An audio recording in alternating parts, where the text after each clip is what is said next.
KPHB, LB Nagar, Dilsukh Nagar, Miyapur, Krishna Nagar, రైళ్లలో, bus స్టేషన్లో, సిగ్నల్స్లో, నిర్మానుష ప్రాంతాల్లో కూడా వీళ్ళు కనిపిస్తారు. మగవాడి పనిచేయాలి, ఆడవాళ్ళి పనిచేయాలని అన్ని చోట్ల ఉంది. అందరూ డిసైడ్ చేసి ఉంది. మాకు చూపించండి అంటే ఏ ఒక్క పురాణం, ఏ ఒక్క మతం చూపించండి ట్రాన్స్జెండర్ చేయాలని. అసలు మిమ్మల్ని ఎందుకు రానివ్వాలండి? మిమ్మల్ని ఎందుకు కలుపుకోవాలి? మీకు ఎందుకు ఉద్యోగాలు ఇవ్వాలి? మిమ్మల్ని ఎందుకు పెళ్లి చేసుకోవాలి? మగాళ్ళు చీరలు కట్టుకొని వస్తున్నారు. ఒక కమ్యూనిటీ ఉంది ఫర్ ఎగ్జాంపుల్, ఆ కమ్యూనిటీ అందరూ దొంగలే, ఒక కమ్యూనిటీ అందరూ తీవ్రవాదులే. దొంగతనము, అబద్ధాలు, అసలు వాళ్ళు మనుషులే కాదు. మా కమ్యూనిటీకి వస్తారు. మీ కమ్యూనిటీ వల్ల ఇలాంటి మొగాళ్ళు పాడైపోతున్నారు అనుకోవచ్చా? మేము పాలతో కడిగిన శిల్పాలం అని నేను చెప్పాను. యాక్చువల్లీ ముత్యాలం అని అస్సలు చెప్పాను. ఓకేనా? మా దానిలో కూడా క్రైమ్ చేసే వాళ్ళు ఉన్నారు, లేరని అస్సలు అనుకోవద్దు. అక్కడే మేము ఫెయిల్ అయ్యాం. యాక్చువల్లీ ఆపరేషన్ చేసుకున్నాకనే మిమ్మల్ని ట్రాన్స్ అనాలా? ఆ బాడీకి సంబంధించిన సర్జరీస్ కూడా చేసుకోకపోతే సూసైడల్ అవుతుంది. ఆత్మహత్యకి అది దారి తీస్తుంది. నేను ఎందుకు ఈ బాడీలో పుట్టాను అన్న బాధ లోపల లోపల తొలిచేస్తుంది. కాబట్టి ఎవరైతే రచన ఉందో రచనగా బతకాలనుకుంటుంది, మగపిల్లల్లో బతకాలని లేదు. సో ఇంతకన్నా నిజాయితీ ఏ క్యారెక్టర్ కూడా అదర్ బేస్డ్ ఆన్ జెండర్ కానీ, సెక్స్ కానీ, కమ్యూనిటీ కానీ బతుకుతారని నేను అనుకో. ఇంత రిస్క్ ఎందుకు తీసుకుంటారు ఎవరైనా? ఇక మొదలెడదామా? What is the difference between transgender and hijra? Without surgery, how they will participate in sex? పుట్టుకతోటే వారికి ఏదైతే అంగం ఉంటుందో అది పని చేస్తుందా, పని చేయదా? ఎందుకు ట్రాన్స్జెండర్లు తల్లిదండ్రులతో ఉంటారు? పుట్టుకతోనే ట్రాన్స్జెండర్ గా పుడతారా? ఆపరేషన్ చేయించుకుంటే ట్రాన్స్జెండర్ అవుతారా? ట్రాన్స్జెండర్ వ్యక్తులకి చట్టాలు ఉన్నాయా? ట్రాన్స్జెండర్ గా పుట్టడము అది పాపం అనుకుంటున్నారా, శాపం అనుకుంటున్నారా? నమస్తే, వెల్కమ్ టు మై పాడ్కాస్ట్ నిజం విత్ నరేష్ రాయ్. రైల్వే స్టేషన్లో, రైళ్లలో, బస్సుల్లో, బస్ స్టేషన్లో, సిగ్నల్స్లో, కేపీహెచ్బి, ఎల్బీ నగర్, దిల్సుఖ్ నగర్, మియాపూర్, కృష్ణానగర్, ఇలా నిర్మానుష ప్రాంతాల్లో కూడా వీళ్ళు కనిపిస్తారు. వాళ్ళని చూసినప్పుడు అనిపించింది నాకు, ఛీ వీళ్ళేంటా అని. కానీ ఆ తర్వాత వాళ్ళ లాంటి వాళ్ళనే ఇంకొకరిని చూశాను. వీళ్ళలో ఇలాంటి వారు కూడా ఉంటారా అని నాకు సందేహం కలిగింది. వెంటనే ఆమెకు కాల్ చేశాను. ఈరోజు నా స్టూడియోలో ప్రత్యక్షమయ్యారు. సో ఆవిడే present Telangana welfare board member, అదేవిధంగా ట్రాన్స్ హెల్త్ ఎక్స్పర్ట్. సో రచన గారు, నమస్తే అండి. Thank you so much. నిజంగా నా పోడ్కాస్ట్కి చాలా బిజీ షెడ్యూల్లో ఉన్నా కూడా మీరు వచ్చారు. ట్రాన్స్జెండర్, హిజ్రా, ఇటువంటి వాళ్ళని ఈ మధ్యకాలంలో నేను ఇంతమందికి చెప్పినట్టుగా చాలా చోట్ల నిర్మానుష ప్రాంతాల్లో కానీ వీళ్ళు ఎక్కువ కనిపిస్తూ ఉన్నారు. వాళ్ళందరినీ చూసినప్పుడు నాకు ఒక టైప్ ఆఫ్ ఒపీనియన్ కలిగింది, వీళ్ళేంటా అని. ఆ తర్వాత మిమ్మల్ని చూసినప్పుడు ఇలాంటి వాళ్ళు కూడా ఉంటారా అని మళ్ళీ అనిపించింది. అందుకే ఈరోజు అసలు ఆ లైఫ్ నుంచి మీరు కూడా ఈ లైఫ్కి ఎలా వచ్చారు, అసలు నిజంగా వీళ్ళ జీవితం ఏంటి, వీళ్ళ జీవన విధానం ఏంటి అని తెలుసుకోవడం కోసం ఈ పాడ్కాస్ట్. ట్రాన్స్జెండర్ ఆడనా మగనా? ఆడ మగగా పుట్టచ్చు. ఎందుకంటే సమాజంలో ఆడ మగ గురించే తెలుసు సెక్స్ పరంగా. ఇంటర్సెక్స్ అనే ఒక వేరియేషన్ కూడా ఉంది, దాని గురించి తెలియదు. బట్ వాళ్ళు కూడా పుడతారు. ఎప్పుడైతే తెలియదు అంటున్నానో నేను, ఖచ్చితంగా తెలియని సెక్స్ గురించి సమాజం ఎప్పుడు కూడా చాలా వైలెంట్గానే బిహేవ్ చేస్తుంది. అంటే ఇంటర్సెక్స్ పిల్లలు పుట్టకుండా ఆపేయటము, పుట్టిన అబార్షన్ అంటే కొద్ది స్టేజ్లో, మంత్ స్టేజ్లో అబార్షన్ చేసుకోవడము, లేదా పుట్టిన పిల్లల్ని వదిలేసి వెళ్ళిపోవటము, ఇట్లాంటి అమానుషమైన చాలా ఇంటర్సెక్స్ వాళ్ళతో జరిగింది పిల్లలతోటి. చాలా కొద్దిమంది దానివల్ల ఇంటర్సెక్స్ వాళ్ళు మన మధ్య బతికున్నారు యాక్చువల్గా. సో సెక్స్ అనేది, సెక్షువాలిటీ అనేది, జెండర్ అనేది చాలా విభిన్నమైనది ప్రకృతిలో యాక్చువల్గా. ఫస్ట్ నుంచి నేను చెప్తున్నాను, ఒక చెట్టు ఉంటే చెట్టుకి ఎన్ని ఆకులు ఉంటాయో ఒక ఆకుకి కూడా చాలా వ్యత్యాసం ఉంది. ప్రకృతి అలా చేసింది యాక్చువల్గా. మీరు జెనెటిక్స్ తీసుకుంటే, సో ఆ టైప్లో తీసుకుంటే ప్రతి ఒక్క వ్యక్తి, ప్రతి ఒక్క మానవునికి కూడా ఇంకో మానవుకి వ్యత్యాసం ఉంది. సో ట్రాన్స్జెండర్ వాళ్ళు ఆ వ్యత్యాసంతో పుట్టిన వాళ్ళని నేను అంటాను. రంగు కానీ, పొడుగు కానీ, లావు సన్నం ఏదైతే ఉందో అదొక వ్యత్యాసమే కదా మనలో. బట్ కానీ మీరు అడగచ్చు, మరి ట్రాన్స్జెండర్ వాళ్ళ ఎందుకు కనపడినా కూడా కనపడనట్టు ఈ వివక్షత ఇదంతా ఎక్కడి నుంచి వచ్చింది? సో దాన్ని మనం ఏమంటామంటే ఇట్ ఈస్ అ హిపోక్రసీ. యాక్చువల్గా తెలుగులో మనం ట్రాన్స్లేట్ చేస్తే హిపోక్రసీని కపటత్వము కదా. కపటత్వము ఎక్కడి నుంచి వచ్చింది అని సైకాలజీలో తెలుసుకుంటే మనము సమాజం ఎప్పుడైతే ఏర్పడిందో, నాగరికత ఎప్పుడైతే ఏర్పడిందో, సివిలైజేషన్ అంటాం కదా, ఒక కల్చరు దాన్ని చుట్టూ రిలీజన్ చుట్టూ కల్చర్ ఇవన్నీ ఫామ్ అయినప్పుడు ఖచ్చితంగా కొన్ని రూల్స్ ఫ్రేమ్ చేసుకుంది సమాజం ఇలా ఉండాలని. అంటే ట్రాన్స్జెండర్గా పుట్టడము అది పాపం అనుకుంటున్నారా, శాపం అనుకుంటున్నారా? నాకైతే వరం అనుకుంటున్నాను టు బి ఫ్రాంక్. ఎందుకంటే సో నేనేం ఎందుకు వరం అనుకుంటున్నానో చెప్తాను. శాపము కాదు, పాపం ఏది కాదు. వరం ఎందుకు అంటున్నానంటే ఒక కంప్లీట్ పూర్తి హ్యూమన్ బీయింగ్గా నేను నా లైఫ్ అంతా గడపగలిగాననే సంతృప్తి నాకు ఉంది. Actually I'm so self satisfied. ఎందుకంటున్నానంటే ఆ మాట, ఈ కపటత్వం ఏదైతే చెప్పాను నేను ఇప్పుడు, హిపోక్రసీ అనేది, అది ట్రాన్స్ వాళ్ళలో కనపడదు, ఎల్జిబిటీ వాళ్ళలో చాలా కనపడదు. ఎందుకంటే నాగరికత సోకాల్డ్ ఏదైతే ఉందో అది మేల్ ఫీమేల్లోనే ఉంది కదా. ప్రతిదీ మీరు చూసుకుంటే టాయిలెట్ మేల్ ఫీమేల్ టాయిలెట్, టికెట్స్లో మేల్ టికెట్, రిజర్వేషన్లో మేల్ ఫీమేల్, ఇవే అన్నీ ఉన్నాయి కదా. బట్ కానీ మా వాళ్ళు చాలా అథెంటిక్గా, అంటే అథెంటిక్ అని అంటే నిజాయితీగా బ్రతుకుతారు. వాళ్ళ లోపల ఏమనుకుంటున్నారో మనసులో అదే విధంగా బయట కూడా బ్రతుకుతారు, ఇర్రెస్పెక్ట్ ఆఫ్ ఎలాంటి రిస్క్ ఉన్నా కానీ. ఇప్పుడు నేను ట్రాన్స్జెండర్ని, చాలామందికి అనిపిస్తుంది ఎందుకు మగపిల్లాడుగా పుట్టాడుగా మగపిల్లాడుగా ఉండొచ్చు కదా అని. బట్ నా లోపల అలా లేవు ఫీలింగ్స్. నేను ఆడపిల్లనే అనుకున్నాను ఫస్ట్ నుంచి కూడా, నా తెలిసినప్పటి నుంచి కూడా. నేను లోపల ఏమనుకున్నానో బయట కూడా అలానే బ్రతుకుతున్నాను. సో ఇదొక వరమే కదా యాక్చువల్గా నాకు. ట్రాన్స్జెండర్ పుట్టుకనే అదే?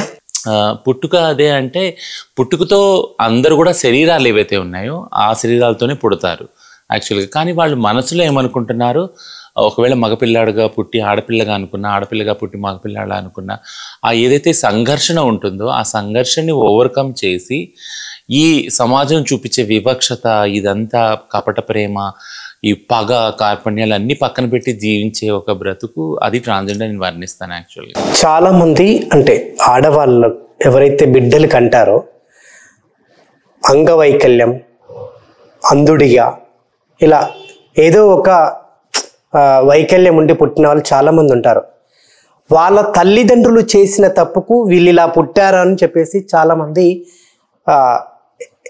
అంటుంటారు సమాజంలో. ఇదే ట్రాన్స్జెండర్ విషయానికి వస్తే తల్లిదండ్రులు చేసిన తప్పుడు వల్ల ఆ పాపం మీకు శాపంగా తగిలిందా అనొచ్చా? లేదు, పాపాలు ఏవి తగలవు యాక్చువల్గా. ఏ పాపానికైనా ఒక హిసాబ్ ఉంటుంది. అంటే పాపాన్ని ఇంటర్ప్రిట్ చేసి పుణ్యం అంటే ఏంటి, పాపం అంటే అనే దానిలోనే మనం తప్పుటడిగేస్తాం తరతరాలుగా యాక్చువల్గా. అదంతా సపరేట్ డిస్కషన్ యాక్చువల్గా. ఎవరైతే పీపుల్ విత్ డిజబిలిటీస్, అంటే మీరు అన్నారు ఒకవేళ పోలియోతో కానీ ఏదన్నా ఒక అంగం పని చేయకుండా పుట్టిన వాళ్ళు, గ్రుడ్డి వాళ్ళు కానీ ఇలాంటి వాళ్ళ పోరాటం ఏదైతే ఉందో, పీపుల్ విత్ డిజబిలిటీస్ వాళ్ళ పోరాటంతో మా పోరాటం చాలా దగ్గరగా క్లోజ్గా ఫస్ట్ నుంచి కూడా మేము పోరాడాం యాక్చువల్గా.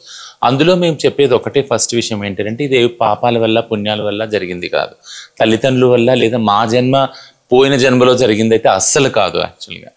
ఇదంతా జన్యులోపం. సైన్స్కే మేము స్టిక్ అవుతాం. ఏంటంటే ఇదంతా జన్యులోపం వల్లనో, ఆ టైంలో అలా జరగటం వల్లనో, ఏదో లోపం వల్లనో అది వచ్చినా అదొక లోపము, శారీరక లోపం మాత్రమే. సో దాన్ని పాపాలకి, పుణ్యాలకి లేదా మతానికి దీనికి అంటగట్టవలసిన అవసరం అస్సలు లేనే లేదు. ఓకేనా. ఇంకొకటి నెక్స్ట్ ఏమంటున్నానంటే, ట్రాన్స్జెండర్ వాళ్ళలో రెండు విషయాలు ఉన్నాయి. ట్రాన్స్జెండర్ వాళ్ళలో కూడా ఈ అంగవైకల్యంతో పుట్టిన వాళ్ళు ఉన్నారు, ట్రాన్స్జెండర్ వాళ్ళు కూడా గుడ్డి వాళ్ళు ఉన్నారు, ట్రాన్స్జెండర్ వాళ్ళు కూడా పోలియోతో పుట్టిన వాళ్ళు ఉన్నారు, వీళ్ళందరూ కూడా ఉన్నారు. సో అంగంతో లేకుండా అంటే ఏదైనా ఒక అంగం పనిచేయకుండా పుట్టిన ఏదైతే ఉందో వికలత్వం అనం మన దాన్ని, అంగం పనిచేయని విధానం ఏదైతే ఉందో అది జన్యులోపంతోనో ఇంకొక లోపంతోనో వస్తుంది అది. సో కాబట్టి ట్రాన్స్జెండర్ వాళ్ళు కూడా అలాంటి వాళ్ళు ఉన్నారు. బట్ కానీ ట్రాన్స్జెండర్ అనేది ఒక జెండర్ వేరియేషన్. అంటే సమాజం ఏదైతే సృష్టించిందో ఆడమగ అనేది, దానికి విభిన్నంగా బ్రతికే ఒక జెండర్ రోల్ అది. సో కాబట్టి ఒకవేళ ట్రాన్స్జెండర్ వాళ్ళు ఏదన్నా అంగం పనిచేయకుండా పుట్టారు, ఒక గుడ్డి వాళ్ళు ట్రాన్స్జెండర్ వాళ్ళు అయ్యారనుకో, చెవిటి వాళ్ళు ట్రాన్స్జెండర్ అయ్యారనుకో, వాళ్ళకి ఆ రెండు వివక్షతలు కూడా వాళ్ళు చవి చూస్తారు యాక్చువల్గా. అంగవైకల్యం ఏదైతే సోకాల్డ్ సమాజం అంటుందో అది ప్లస్ ట్రాన్స్జెండర్గా ఉంది, జెండర్ వ్యత్యాసం అనేది. యా. ట్రాన్స్జెండర్ పుట్టుకతోనే ట్రాన్స్జెండర్గా పుడతారా, ఆపరేషన్ చేయించుకుంటే ట్రాన్స్జెండర్ అవుతారా? మంచి ప్రశ్న. పుట్టుకతోనే మేము ఆడపిల్లలు మగపిల్లగా కూడా పుట్టచ్చు. ఓకేనా? సర్జరీ అంటే ట్రాన్సిషన్ సర్జరీస్ చేసుకోవాలనేది అందరి నీడ్ కాదు. సో మేము అదే అంటున్నాం, బాడీకి సంబంధించిన మార్పులు అనేవి కొంతమందికే అవి అవసరం అవుతాయి. ఆ బాడీకి సంబంధించిన సర్జరీస్ కూడా చేసుకోకపోతే సూసైడల్ అవుతారు, ఆత్మహత్యకి అది దారి తీస్తుంది. నేను ఎందుకు ఈ బాడీలో పుట్టాను అన్న బాధ లోపల తొలిచేస్తుంది కాబట్టి సర్జరీస్. బట్ అలా అని అందరూ ట్రాన్స్జెండర్ వాళ్ళు సర్జరీస్ చేసుకోవాలని లేదు, చేసుకున్న వాళ్ళే ట్రాన్స్జెండర్స్ అని కాదు. పుట్టుకతో మేము ఆడపిల్లగా పుట్టచ్చు, మగపిల్లగా పుట్టచ్చు, ఇంటర్సెక్స్గా కూడా పుట్టచ్చు. బట్ మా జెండర్ ఏదైతే రోల్ ఉందో, సోకాల్డ్ సమాజంలో ఆడమగా ఉందో దానికి విభిన్నంగా ఉంది. అంటే మేము ఆడపిల్లగా పుట్టినా మగపిల్లగా పుట్టినా మేము ఆపోజిట్ రోల్స్ని మేము చూస్తున్నాం, విజువలైజ్ చేస్తున్నాం, ఆ బ్రెయిన్లో అదే ఉంది. సో అలా జీవించడానికే మా ప్రయత్నం ఉంది ఎప్పుడు కూడా. సో పుట్టుకతో కాదు, బట్ ఇది ఏదైతే సోకాల్డ్ జెండర్ డిసైడ్ అయిందో సమాజంలో దానికి విభిన్నంగా ఉన్నాం మేము. ట్రాన్స్జెండర్ పుట్టుకతోటే వారికి ఏదైతే అంగం ఉంటుందో అది పని చేస్తుందా, పని చేయదా? అంగం అందరికీ పనిచేస్తుంది. యాక్చువల్లీ పుట్టుకతో సరిగ్గా పుట్టిన వాళ్ళు మగపిల్ల ఆడపిల్లలకి అన్ని అంగాలు పనిచేస్తాయి. నేను అందుకే అంటున్నా మొదట్లో ఇది అంగవైకల్యం. ఏదంటే సోకాల్డ్ ఇది అంటారు కదా ఇంపార్టెన్సీ, మధ్యలో అన్నారు అంటే నపుంసకులు ఇలాంటి వర్డ్స్ వచ్చినాయి. అప్పుడు కూడా మేము విరోధించింది ఏంటంటే ఇది అంగవైకల్యం లేదా ఒక అంగం పనిచేయకపోవటం వల్ల అయినది కాదు కదా, ఇది బాడీకి సంబంధించింది అనే కాదు, ఇది సమాజం చేసింది యాక్చువల్లీ. ఐ మీన్ అంటే నాకు కొంచెం క్లారిఫికేషన్, సమాజం చేయడం ఏంటి? సమాజం చేయడం ఏంటి? Very good question. సమాజము అనేది ఆడ మగ అనే రెండు జెండర్ని సృష్టించింది. సెక్స్ అనేది వేరు, జెండర్ అనేది వేరు. ఈ క్లారిటీ ఎప్పుడు ఉండాలి. సమాజం ఏం చేసింది, రెండు కలిపేసింది. ఫర్ ఎగ్జాంపుల్ ఎవరైనా అడిగామనుకోండి మీ సెక్స్ ఏంటంటే మగాడైతే మగ అని చెప్తారు, ఆడైతే ఆడని చెప్తారు. మీ జెండర్ అంటే ఏమని చెప్తే కూడా ఆడైతే ఆడ, మగనే మగ. కానీ ట్రాన్స్జెండర్ వాళ్ళు ఎక్కడి నుంచి వచ్చారు మరి కదా? సో ఒకవేళ సెక్స్ అని చెప్పినప్పుడు ట్రాన్స్జెండర్ అని ఎవరు చెప్పరు. యాక్చువల్లీ ట్రాన్స్జెండర్ పుట్టుకతో కాదు కాబట్టి. సో నేను ఏం చెప్పడానికి ప్రయత్నిస్తున్నాను అంటే ఆడ మగవాళ్ళు అనేవాళ్ళు ఇలా ఉండాలి, ఇవే కట్టుకోవాలి, ఇవే తినాలి, ఇలా నడవాలి, వాళ్ళ శరీరం ఇలా ఉండాలి అనేది సమాజం నిర్ణయించింది. ప్లస్ ఇలా ఉండకూడదని కూడా నిర్ణయించింది. ఆడవాళ్ళు ఈ బట్టలు వేసుకోకూడదు, రాత్రులు వెళ్ళకూడదు, మగవాళ్ళు ఎలా ఉన్నా పర్వాలేదు అనే స్వేచ్ఛ, ఇవన్నీ సమాజం నిర్ణయించింది కదా. బట్ ట్రాన్స్జెండర్ వ్యక్తులకి ఏది నిర్ణయించలేదు యాక్చువల్లీ. మిమ్మల్ని వచ్చి ఎవరైనా ప్రశ్నిస్తే మీరు ఆడనా మగనా అంటే ఏం చెప్తారు? ట్రాన్స్ అని చెప్తాను. యా, పుట్టుకతో అయితే ట్రాన్స్జెండర్ గా పుట్టరు. ఆపరేషన్ చేసుకున్నాకనే మిమ్మల్ని ట్రాన్స్ అనాలా? ఆపరేషన్ చేసుకోవాల్సిన అవసరం కూడా లేదు ట్రాన్స్ అనడానికి. ఒకవేళ నేను వచ్చి ట్రాన్స్ అని చెప్పినా, ఆడగా మగ పుట్టినా కూడా లేదు నా జెండర్ ట్రాన్స్ అండి అని చెప్తే మీరు ఒప్పుకోవాలి దాన్ని. అంటే ఆ ట్రాన్స్ అనే దానికి ఒక ప్రమాణ పత్రం కానీ ఒక పరీక్ష కానీ లేదు. ఇవన్నీ ఏంటంటే పరీక్షలు, ప్రమాణ పత్రాలు అన్నీ కూడా సమాజం కోసం యాక్చువల్గా. ఎందుకంటే వాళ్ళకి ఆ ఫీలింగ్ వాళ్ళకే తెలుసు కదా. నేను ట్రాన్స్ అన్న ఫీలింగ్ నాకే తెలుసు, అది మీకు తెలియదు. ఇప్పుడు మీరు మగవారు, మీ మగవారు అన్న ఫీలింగ్ మీకు ఎలా తెలుసు? మీకు తెలుసు చిన్నప్పటి నుంచి నేను మగపిల్లాడిని, నేను మగపిల్ల బట్టలు వేసుకోవాలి, గడ్డాలు పెంచుకోవాలి, జుట్టు పెంచుకోవాలి, లేదా సంథింగ్ క్రాఫ్ట్ చేసుకోవాలి, షేవింగ్ చేసుకోవాలి, ఆడపిల్ల అయితే జడేసుకోవాలి, ఇవన్నీ మీకు తెలుసు, మీరు అనుకుంటున్నారు లోపల. బట్ కానీ మేము మగపిల్లగా పుట్టినా ఆడపిల్లగా పుట్టినా మేము వేరే జెండర్లో అనుకుంటున్నాం. సో కాబట్టి ఇది మేమే చెప్పగలం మేము ట్రాన్సా కాదన్నది. ఎవరో మగవాళ్ళు వచ్చి మేము ట్రాన్సు అని అయితే చెప్పలేరు కదా, ఆడవాళ్ళు వచ్చి మేము ట్రాన్స్ అని చెప్పలేరు కదా. సో అందుకే ఏమంటున్నాం, సెల్ఫ్ ఐడెంటిటీ. సర్జరీ చేసుకున్నా చేసుకోకపోయినా కానీ మేము ఒకవేళ ట్రాన్స్ అని చెప్తున్నామంటే అది మీరు నమ్మాలి. That's it. ఈ మాత్రం దానికి ఈ ఆపరేషన్స్, ఓకే, ఈ సర్జరీలు ఎందుకంటే నేను అదే చెప్తున్నా, అందరికీ సర్జరీస్ అవసరం లేదు. సర్జరీస్ కొంతమందికే అవసరం. అది యాక్చువల్గా ఎవరికైతే జెండర్ డిస్ఫోరియా అనే కండిషన్ ఉందో ఆ కండిషన్ ద్వారా వెళ్తున్నారో వాళ్ళు పుట్టిన శరీరాల్లో ఒకవేళ మగపిల్లాడుగా పుడితే కానీ బ్రెయిన్లో నేను ఆడపిల్ల అనుకున్నప్పుడు నా శరీరం చూసుకున్నప్పుడల్లా నాకు ఒక అవగింపు వస్తుంది. ఎందుకు ఇలా పుట్టాను, ఎందుకు మగపిల్లాడిలా పుట్టాను, నేను ఆడపిల్ల అయితే బాగుండు కదా అని అది ఏదైతే ఉందో అది ఎక్కువైనప్పుడు అది సూసైడల్ అవుతారు వాళ్ళు, ఆ ఆలోచన ఎక్కువైనప్పుడు. అందుకని వాళ్ళకి కౌన్సిలింగ్ చేసి వాళ్ళకి జెండర్ డిస్ఫోరియా అసెస్మెంట్ చేసి హార్మోన్స్ ఇవన్నీ ఇచ్చి సర్జరీస్ చేస్తారు. ఇది యాక్చువల్ ప్రొసీజర్. ఒకవేళ సెక్షువల్ విషయానికి వస్తే మీరు అన్నట్టు వాళ్ళు సర్జరీ చేసుకోలేదు, ఆబ్వియస్లీ పుట్టిన ప్రతి మనిషికి ఫీలింగ్స్ అనేది ఉంటాయి, వాళ్ళకు కూడా వాటిని అనుభవించాలని కూడా ఉంటుంది. So without surgery how they will participate in sex? Sex అనేది అంటే ఎలా పార్టిసిపేట్ చేస్తారనేది చాలా వ్యక్తిగత విషయము. ఎందుకంటున్నానంటే 4 గోడల మధ్యలో ఇద్దరు వ్యక్తులు, వాళ్ళు ఇర్రెస్పెక్ట్ ఆఫ్ జెండర్, మగ కావచ్చు, ఆడ కావచ్చు, ఆడ కావచ్చు, ట్రాన్స్ మగ కావచ్చు, ఏదైనా కావచ్చు కదా, వాళ్ళిద్దరి మధ్య జరిగే ఒక యాక్టివిటీ ఏదైతే ఉందో అది చాలా ప్రైవేట్ యాక్టివిటీ. అది ఇలా జరగాలి, ఇలా జరగకూడదు అనే ఒక గైడ్ లైన్స్ లేదు. ఆ లా ఏదైతే ఉండేనో IPC 377 అదే చెప్తుండే ఏంటంటే ఆడవాళ్ళు మగవాళ్ళు చేసిన సెక్స్ న్యాచురల్. సో దాని గురించి ఒక పోరాటమే అయ్యింది, IPC 377 డీక్రిమినలైజ్ చేయండి అని. ఆ పోరాటంలో వచ్చిన జడ్జిమెంట్ కూడా అదే 2018లో. ఏంటి అంటే ఇద్దరి మధ్య జరిగే ఏదైతే ఉందో సెక్స్ ఉందో 4 గోడల మధ్య, వాళ్ళు ఒకవేళ 18 ఏళ్ళ కన్నా పైన వెళ్ళినారు, అది మనం ఎవరు డిసైడ్ చేస్తాం? అది రాజ్యాంగమే చెప్తుంది కదా, అదొక స్వేచ్ఛ ఉంది కదా రాజ్యాంగంలో, భారత రాజ్యాంగంలో. సో కాబట్టి వాళ్ళిద్దరి మధ్య జరిగే యాక్టివిటీని మనం మంచి చెడు లేదా నేచురల్ అన్యాచురల్ అనేది దానికి వెళ్ళొద్దు. వాళ్ళ ఇష్టం, 18 ఏళ్ళు పైబడిన వాళ్ళు ఎవరైతే ఉన్నారో వాళ్ళు 4 గోడల మధ్య చేసే సెక్స్ అది ఎవరైనా కావచ్చు, వాళ్ళ ఇష్టం వదిలేయాలి. అది వాళ్ళ హక్కు కూడా ఉందని సుప్రీంకోర్ట్ ఆఫ్ ఇండియా చెప్పింది. ఓకే. అండ్ ట్రాన్స్ హిజ్రా అని చెప్పి ఇప్పుడు 2 పేర్లు అంటున్నారు. What is the difference between transgender and hijra? అదే, సో ట్రాన్స్ అనే దానికి సిమిలర్ పదము ఏ ఇండియన్ లాంగ్వేజ్లో లేదు, యాక్చువల్గా లేదు.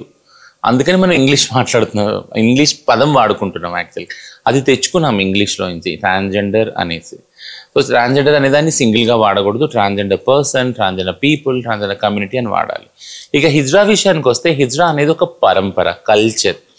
ఎప్పుడైతే మా ట్రాన్స్జెండర్ ఉమెన్ మోస్ట్లీ ఎవరైతే ఉమెన్గా ఫీల్ అవుతారో, మెన్గా పుట్టి అంటే ఆ సెక్స్లో పుట్టి ఈ సెక్స్లోకి ట్రాన్సిషన్ అవుతారో లేదా ఫీల్ అవుతారో, వాళ్ళు ఒక కల్చర్ ఏర్పరచుకున్నారు. అంటే వాళ్ళకి సమాజం ఏమందంటే ఆడ మగ, ఇంతకు చెప్పాను కదా జెండర్ రోల్స్, ఆడ రోల్సే మగ రోల్సే డిసైడ్ అయినాయి సమాజంలో. వీళ్ళకి ఏ రోల్స్ ఇవ్వలేదు, ఏ పని ఇవ్వలేదు. దానివల్ల ఇంకా వాళ్ళని వివక్షత కూడా చేస్తారు, వాళ్ళ మీద చాలా వైలెన్స్ కూడా చేసింది సమాజం అనాదిగా. సో వాళ్ళని వాళ్ళు ప్రొటెక్ట్ చేసుకోవడానికి ఒక కమ్యూనిటీగా ఫామ్ అయిన అనాదిగా ఉన్న కమ్యూనిటీ మీరు ఒక ఇండియా సౌత్ ఏషియాలోనే మీరు చూస్తారు, హిజ్రా కమ్యూనిటీ. యాక్చువల్లీ ఆ హిజ్రా కమ్యూనిటీలో అందరూ కూడా ఒక చోటకు వస్తారు, వాళ్ళు రిలీజియస్గా ఒక గ్రూప్, ఒక కల్చర్గా ఫామ్ అయ్యారు. ఇది కల్చర్. ట్రాన్స్ అనేది ఒక బ్రాడర్ అంబ్రెల్లా, మొత్తం ప్రపంచవ్యాప్తంగా అందులో హిజ్రా వాళ్ళు ఉన్నారు, trans women, trans men, drag queens, gender non binary అందరు ఉన్నారు. ఆడకి ట్రాన్స్కి ఏంటిది డిఫరెన్స్ బిట్వీన్? సో ఆడ is not equal to trans, మగ is not equal to trans. ఎందుకు అంటే బైసెక్స్ ఆడ మగగా పుట్టచ్చు, బట్ వాళ్ళు జెండర్ రోల్స్ ఏవైతే ఉన్నాయో ఆ మగగా పుట్టిన వాళ్ళు మగవానే సెలెక్ట్ చేసుకోకపోవచ్చు, ఆడవాళ్ళు ఆడ రోల్సే సెలెక్ట్ చేసుకోకపోవచ్చు. ఇది ఆపోజిట్ కూడా అవ్వచ్చు. ఆపోజిట్ ఎప్పుడు అవుతుందో, ఒక సెక్స్లో పుట్టి రెండో సెక్స్లో వాళ్ళని ఐడెంటిఫై చేసుకుంటారు, వాళ్ళు ట్రాన్స్. యాక్చువల్గా సమాజంలో ట్రాన్స్జెండర్స్కి విలువ ఉందా?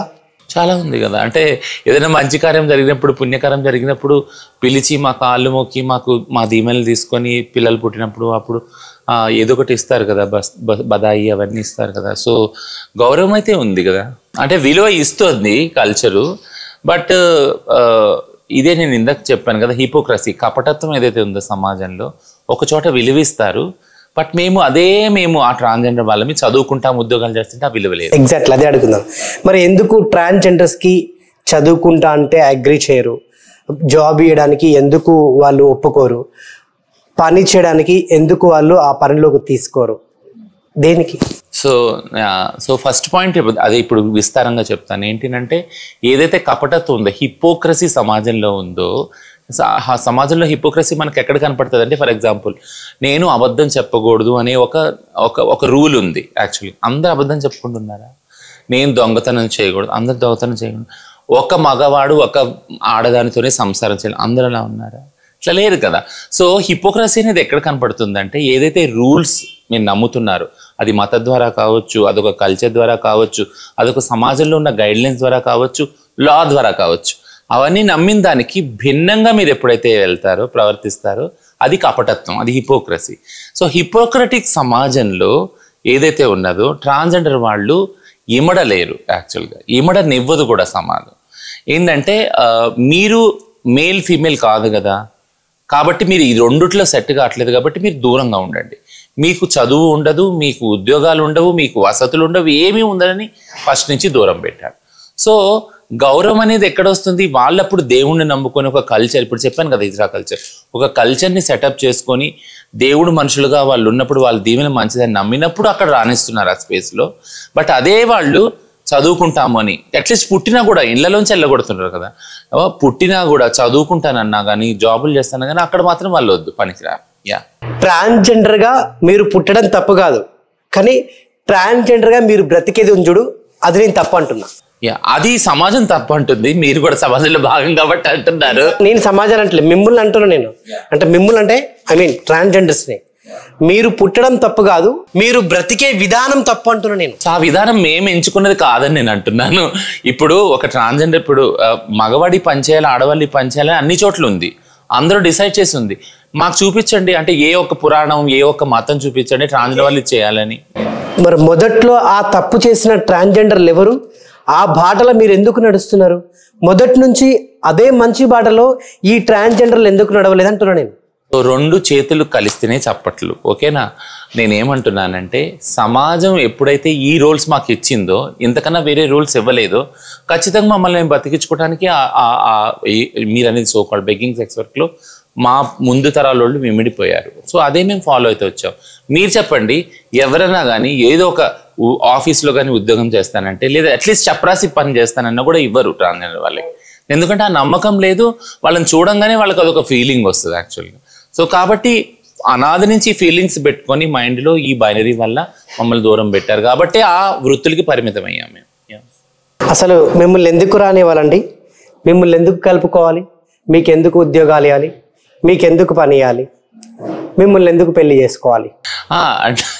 కరెక్ట్, చాలా మంచి క్వశ్చన్ ఇది యాక్చువల్లీ, ఎందుకు చెయ్యాలి అని. సో సమాజంలో ఇప్పుడు మీరు అడిగిన క్వశ్చన్, సమాజంలో అసలు అసమానతలు ఎందుకు ఉన్నాయి అన్న దానికే దారి తీస్తుంది. కానీ చాలా మంది ట్రాన్స్జెండర్లు ఎంతో మందిని మగాళ్ళని ట్రాప్ చేసి వాళ్ళని లవ్ అనే ఒక పేరుతోటి పెళ్లి చేసుకుంటానే భయభ్రాంతులకు గురి చేసి ఈరోజు మర్డర్లు చేసేదాకా కూడా వచ్చాయి. అంటే ఏ విషయంలో ఏ రకంగా అంటే ట్రాన్స్జెండర్లు నమ్మాలని నేను క్వశ్చన్ చేస్తున్నాను. ఇంకోటి, అసలు అక్కడ పాజిటివ్ ఉంటుంది, నెగిటివ్ ఉంటుంది. అంటే అబ్బాయి సైడ్ నుంచి కూడా చాలా తప్పులు ఉన్నాయి, చాలామంది ట్రాన్స్జెండర్లు కూడా చంపిన వాళ్ళు కూడా ఉన్నారు. కానీ నేను ముఖ్యంగా ట్రాన్స్జెండర్ గురించి ఈరోజు ఎందుకు వేలెత్తి చూపి మాట్లాడుతున్నానంటే, సో ఇది సొసైటీకి తెలవాలి what you are facing. But ముఖ్యంగా మీ సైడ్ నుంచి ఫేస్ చేస్తున్నటువంటి ప్రాబ్లమ్స్, మగాళ్ళు కావచ్చు, ఆడవాళ్ళు కావచ్చు, సమాజం కావచ్చు. ఆడవాళ్ళు అంటే భర్తలు ఆల్రెడీ ఎవరైతే పెళ్ళిళ్ళు చేసుకునే వాళ్ళని ట్రాప్ చేసి ఈరోజు ముగ్గులకు దించి వాళ్ళ కుటుంబాలు వాళ్ళ సంస్థలని నాశనం చేసిన ట్రాన్స్జెండర్లు కూడా చాలామంది ఉన్నారు. నేను కూడా అంటే ఈవెన్ నా దాకా వచ్చినవి కూడా చాలా ఉన్నాయి. సో ఏ విషయంలో ఎంతవరకు మిమ్మల్ని నమ్మాలి, అందుకోసమే ఈరోజు నమ్మడం లేదు కాబట్టి మీకు ఉద్యోగాలు కానివ్వండి, చదువు కానివ్వండి, ఏదైనా పని కానివ్వండి, మీరు బ్రతకడానికి సోర్స్ దొరకడం లేదు సమాజంలో. So how can we trust? True, అంటే నమ్మకం అనేది చాలా అంటే ఎర్న్ చేయాలి కొంతమందికి, అంటే సమాజంలో కొంతమంది దాన్ని సాధించుకోవాలి కదా. సో మనం ఆలోచించవలసింది ఏంటంటే ఎందుకు ఆ దుస్థితికి తీసుకొచ్చాం వాళ్ళని యాక్చువల్గా కదా. కొన్ని కమ్యూనిటీస్ని చూస్తే ఒక కమ్యూనిటీ ఉంది ఫర్ ఎగ్జాంపుల్, ఆ కమ్యూనిటీ అందరూ దొంగలే, ఓకేనా. ఒక కమ్యూనిటీ అందరూ తీవ్రవాదులే, ఒక కమ్యూనిటీ అందరూ మీరు అన్నట్టు నమ్మకం లేని వాళ్ళే, దొంగతనము, అబద్ధాలు, అసలు వాళ్ళు మనుషులే కాదు. మా కమ్యూనిటీకి వస్తే అదే చెప్తున్నా, ఏమిటంటే వాళ్ళు మగాళ్ళు చీరలు కట్టుకొని వస్తున్నారు యాక్చువల్, లేదా ఆడవాళ్ళు వీళ్ళకి ఏవో వాంఛల వల్ల వస్తున్నారు. ఇవన్నీ నమ్మకం అనేది ఆ సమాజంలో ఉన్న ఏర్పాటుతోటి కలిగింది కదా. బేస్ అక్కడే మేము ఫెయిల్ అయ్యాం యాక్చువల్గా. మా బేస్, నమ్మకానికి బేస్ సమాజం నిర్ణయించింది, మేము నిర్ణయించలేదు యాక్చువల్లీ. ఎందుకంటే ఇప్పుడు పుట్టుకతో నేను మగపిల్లాడినే, బట్ ట్రాన్స్ అని నేను ఎప్పుడైతే ఐడెంటిఫై చేసుకున్నానో అప్పుడే ఆ రిస్క్ తీసుకున్నాను, సమాజాన్ని క్వశ్చన్ చేస్తున్నాను యాక్చువల్గా. ఏదైతే బేస్ ఫాల్స్ బేస్, ఏదైతే ఆ ఫాల్స్ బేస్లోకి నేను ఎంటర్ అవుతున్నాను అంటే దట్ ఈస్ అ ఛాలెంజ్ కదా. నేను బ్రతకతాను ఒక ఛాలెంజ్గా తీసుకొని నేను ఆ స్పేస్లోకి ఎంటర్ అయ్యాను. ఎందుకంటే నేను అథెంటిక్గా బ్రతకాలనుకుంటున్నాను. నా లోపల మనసులో ఎవరైతే రచన ఉందో రచనగా బతకాలనుకుంటుంది, మగపిల్లల్లో బతకాలని లేదు. సో ఇంతకన్నా నిజాయితీ ఏ సమాజంలో కూడా ఏ క్యారెక్టర్ కూడా అదర్ బేస్డ్ ఆన్ జెండర్ కానీ సెక్స్ కానీ కమ్యూనిటీ కానీ బతుకుతారని నేను అనుకోను. ఎందుకంటే ఇంత రిస్క్ ఎందుకు తీసుకుంటారు ఎవరైనా కదా. ఇప్పుడు కొన్ని కమ్యూనిటీస్ ఉన్నాయనుకో, ఆ ఫోన్లే వాళ్ళు ఇట్లా డిసైడ్ చేస్తారు కదా ఇట్లానే పోదాం, వాళ్ళు అట్లా డిసైడ్ చేస్తారు కదా ఇలానే పోదామని. కానీ మా కమ్యూనిటీ అట్లా కాదు కదా. మా కమ్యూనిటీ లోపల ఏమనుకుంటున్నారో మనసులో బయట కూడా అలానే అనుకుంటున్నారు. సో ఇప్పుడు నేను ఏం చెప్తున్నానంటే ఒక అండర్స్టాండింగ్ ఏంటంటే సమాజం నిర్ణయించిన స్టీరియోటైప్ విధానాలు ఏదైతే మంచి చెడు అనేది ఉన్నదో దానిలో మేము సెట్ కాము కాబట్టి సమాజం మమ్మల్ని దూరం పెట్టింది. అందుకని ఆ దూరం వల్ల ఒక అపనమ్మకాన్ని సృష్టించింది. Actually this is a euphoria అనమాట. This is a stage. సమాజం ఏమంటుందంటే ఒక కపటత్వంతో ఈ బైనరీలో సెట్ కాలేదు బై వీళ్ళు సపరేట్గా ఉంటున్నారు, వాళ్ళకి ఎందుకు అంత ఇది, వాళ్ళు రావచ్చు కదా, మగోళ్ళు ఆడలుగా ఉండొచ్చు కదా, మాకు అలా ఉండాలని కూడా లేదు. ఎందుకంటే అట్లా ఉంటే అది అబద్ధమే అవుతుంది కదా. సో అబద్ధంగా మేము బతకాలని బతకలేము కాబట్టి ఆ రిస్క్ తీసుకొని మేము వచ్చిన వాళ్ళని ఈ సోకాల్డ్ సమాజం ఏమంటుందంటే మీరు నమ్మదగిన వ్యక్తులు కారు, ఎందుకంటే మేము పెట్టిన రూల్స్ మీరు ఫాలో అవ్వట్లేదు, మీరు ఆడపిల్లగా పుట్టినా మగపిల్లగా ఉంటున్నారు, మగపిల్లగా పుట్టితే ఆడపిల్లగా ఉంటున్నారు, ఈ కన్ఫ్యూజన్ క్రియేట్ చేస్తున్నారు. ఎందుకంటే మిమ్మల్ని చూసి వేరే వాళ్ళు కూడా చెడిపోతారు. ఇది ఒక ఐడెంటిటీ గురించి చెప్తున్నాను. ఇప్పుడు మీరు క్రైమ్ గురించి అన్నారు కదా, చాలామంది సంసారాలు ఇదైనవి, చాలామంది పెళ్లి చేసుకుని మగాళ్ళని మోసం చేశారు అంటే అలానే మా వాళ్ళని కూడా చాలామంది మగవాళ్ళని మోసం చేశారు. ఇదంతా చూసినప్పుడు నేనేమంటానంటే మేము పాలతో కడిగిన శిల్పాలం అని నేను చెప్పను, యాక్చువల్లీ ముత్యాలం అని అస్సలు చెప్పను, ఓకేనా. మా దానిలో కూడా క్రైమ్ చేసేవాళ్ళు ఉన్నారు, లేరని అస్సలు అనుకోవద్దు. బట్ ఏ కమ్యూనిటీలో అయినా క్రైమ్ ఎప్పుడైతే పెరుగుద్ది అని అంటే ఆ కమ్యూనిటీలో క్రైమ్ చేసే వాళ్ళని మీద యాక్షన్ తీసుకోకపోతే అకార్డింగ్ టు ద లా మనందరం అంగీకారం చేసింది ఏంటి, ఒక చట్టానికి అందరం కట్టుబడి ఉండాలి. ఆడ మగ ట్రాన్స్ గే లెస్బియన్ వీళ్ళందరూ కట్టుబడి ఉండాలి. చట్టం ముందు అందరూ సమానులే, అవునా కదా. అట్లాంటప్పుడు చట్టం రీత్యా ఒకవేళ ఒక నేరం చేస్తే వాళ్ళ మీద క్రైమ్ రిజిస్టర్ చేసి వాళ్ళకి ఏ శిక్ష అనిపించాలనేది ఆడ మగ వల్ల రాదు, ట్రాన్స్ వల్ల రాదు కదా, చట్టంలో ఫాలో అవుతాం. చట్టంలో జెండరే లేదు అసలు. చట్టంలో ఏం చూస్తారు, నేరం చూస్తారు, మోడస్ ఆపరాండి అంటారు, అవునా. సో నేరం చేసిన వాళ్ళు ఖచ్చితంగా శిక్షించాలి, ట్రాన్స్జెండర్ వాళ్ళనే శిక్షించాలి, ఓకేనా. సో నేరం అనే దాన్ని జెండర్ అనే డైవర్సిటీని రెండు మిక్స్ చేయొద్దు, ఇది చాలా ప్రమాదం. అంటే ట్రాన్స్జెండర్ అయ్యి ఉండటం వల్ల నేరస్తులా అంటే మగవాళ్ళందరూ రేప్ చేస్తారనే ఒక భావన చెప్తే అది నిజమా కాదే. కొంతమంది మగవాళ్ళు చెడ్డవాళ్ళు, కొంతమంది ట్రాన్స్జెండర్ వాళ్ళు చెడ్డవాళ్ళు, కొంతమంది ఆడవాళ్ళు చెడ్డవాళ్ళు. చెడు అనేది నేర ప్రవృత్తి అనేది చట్టం మీద డిసైడ్ అయి ఉంటుంది, జెండర్ మీద కాదు.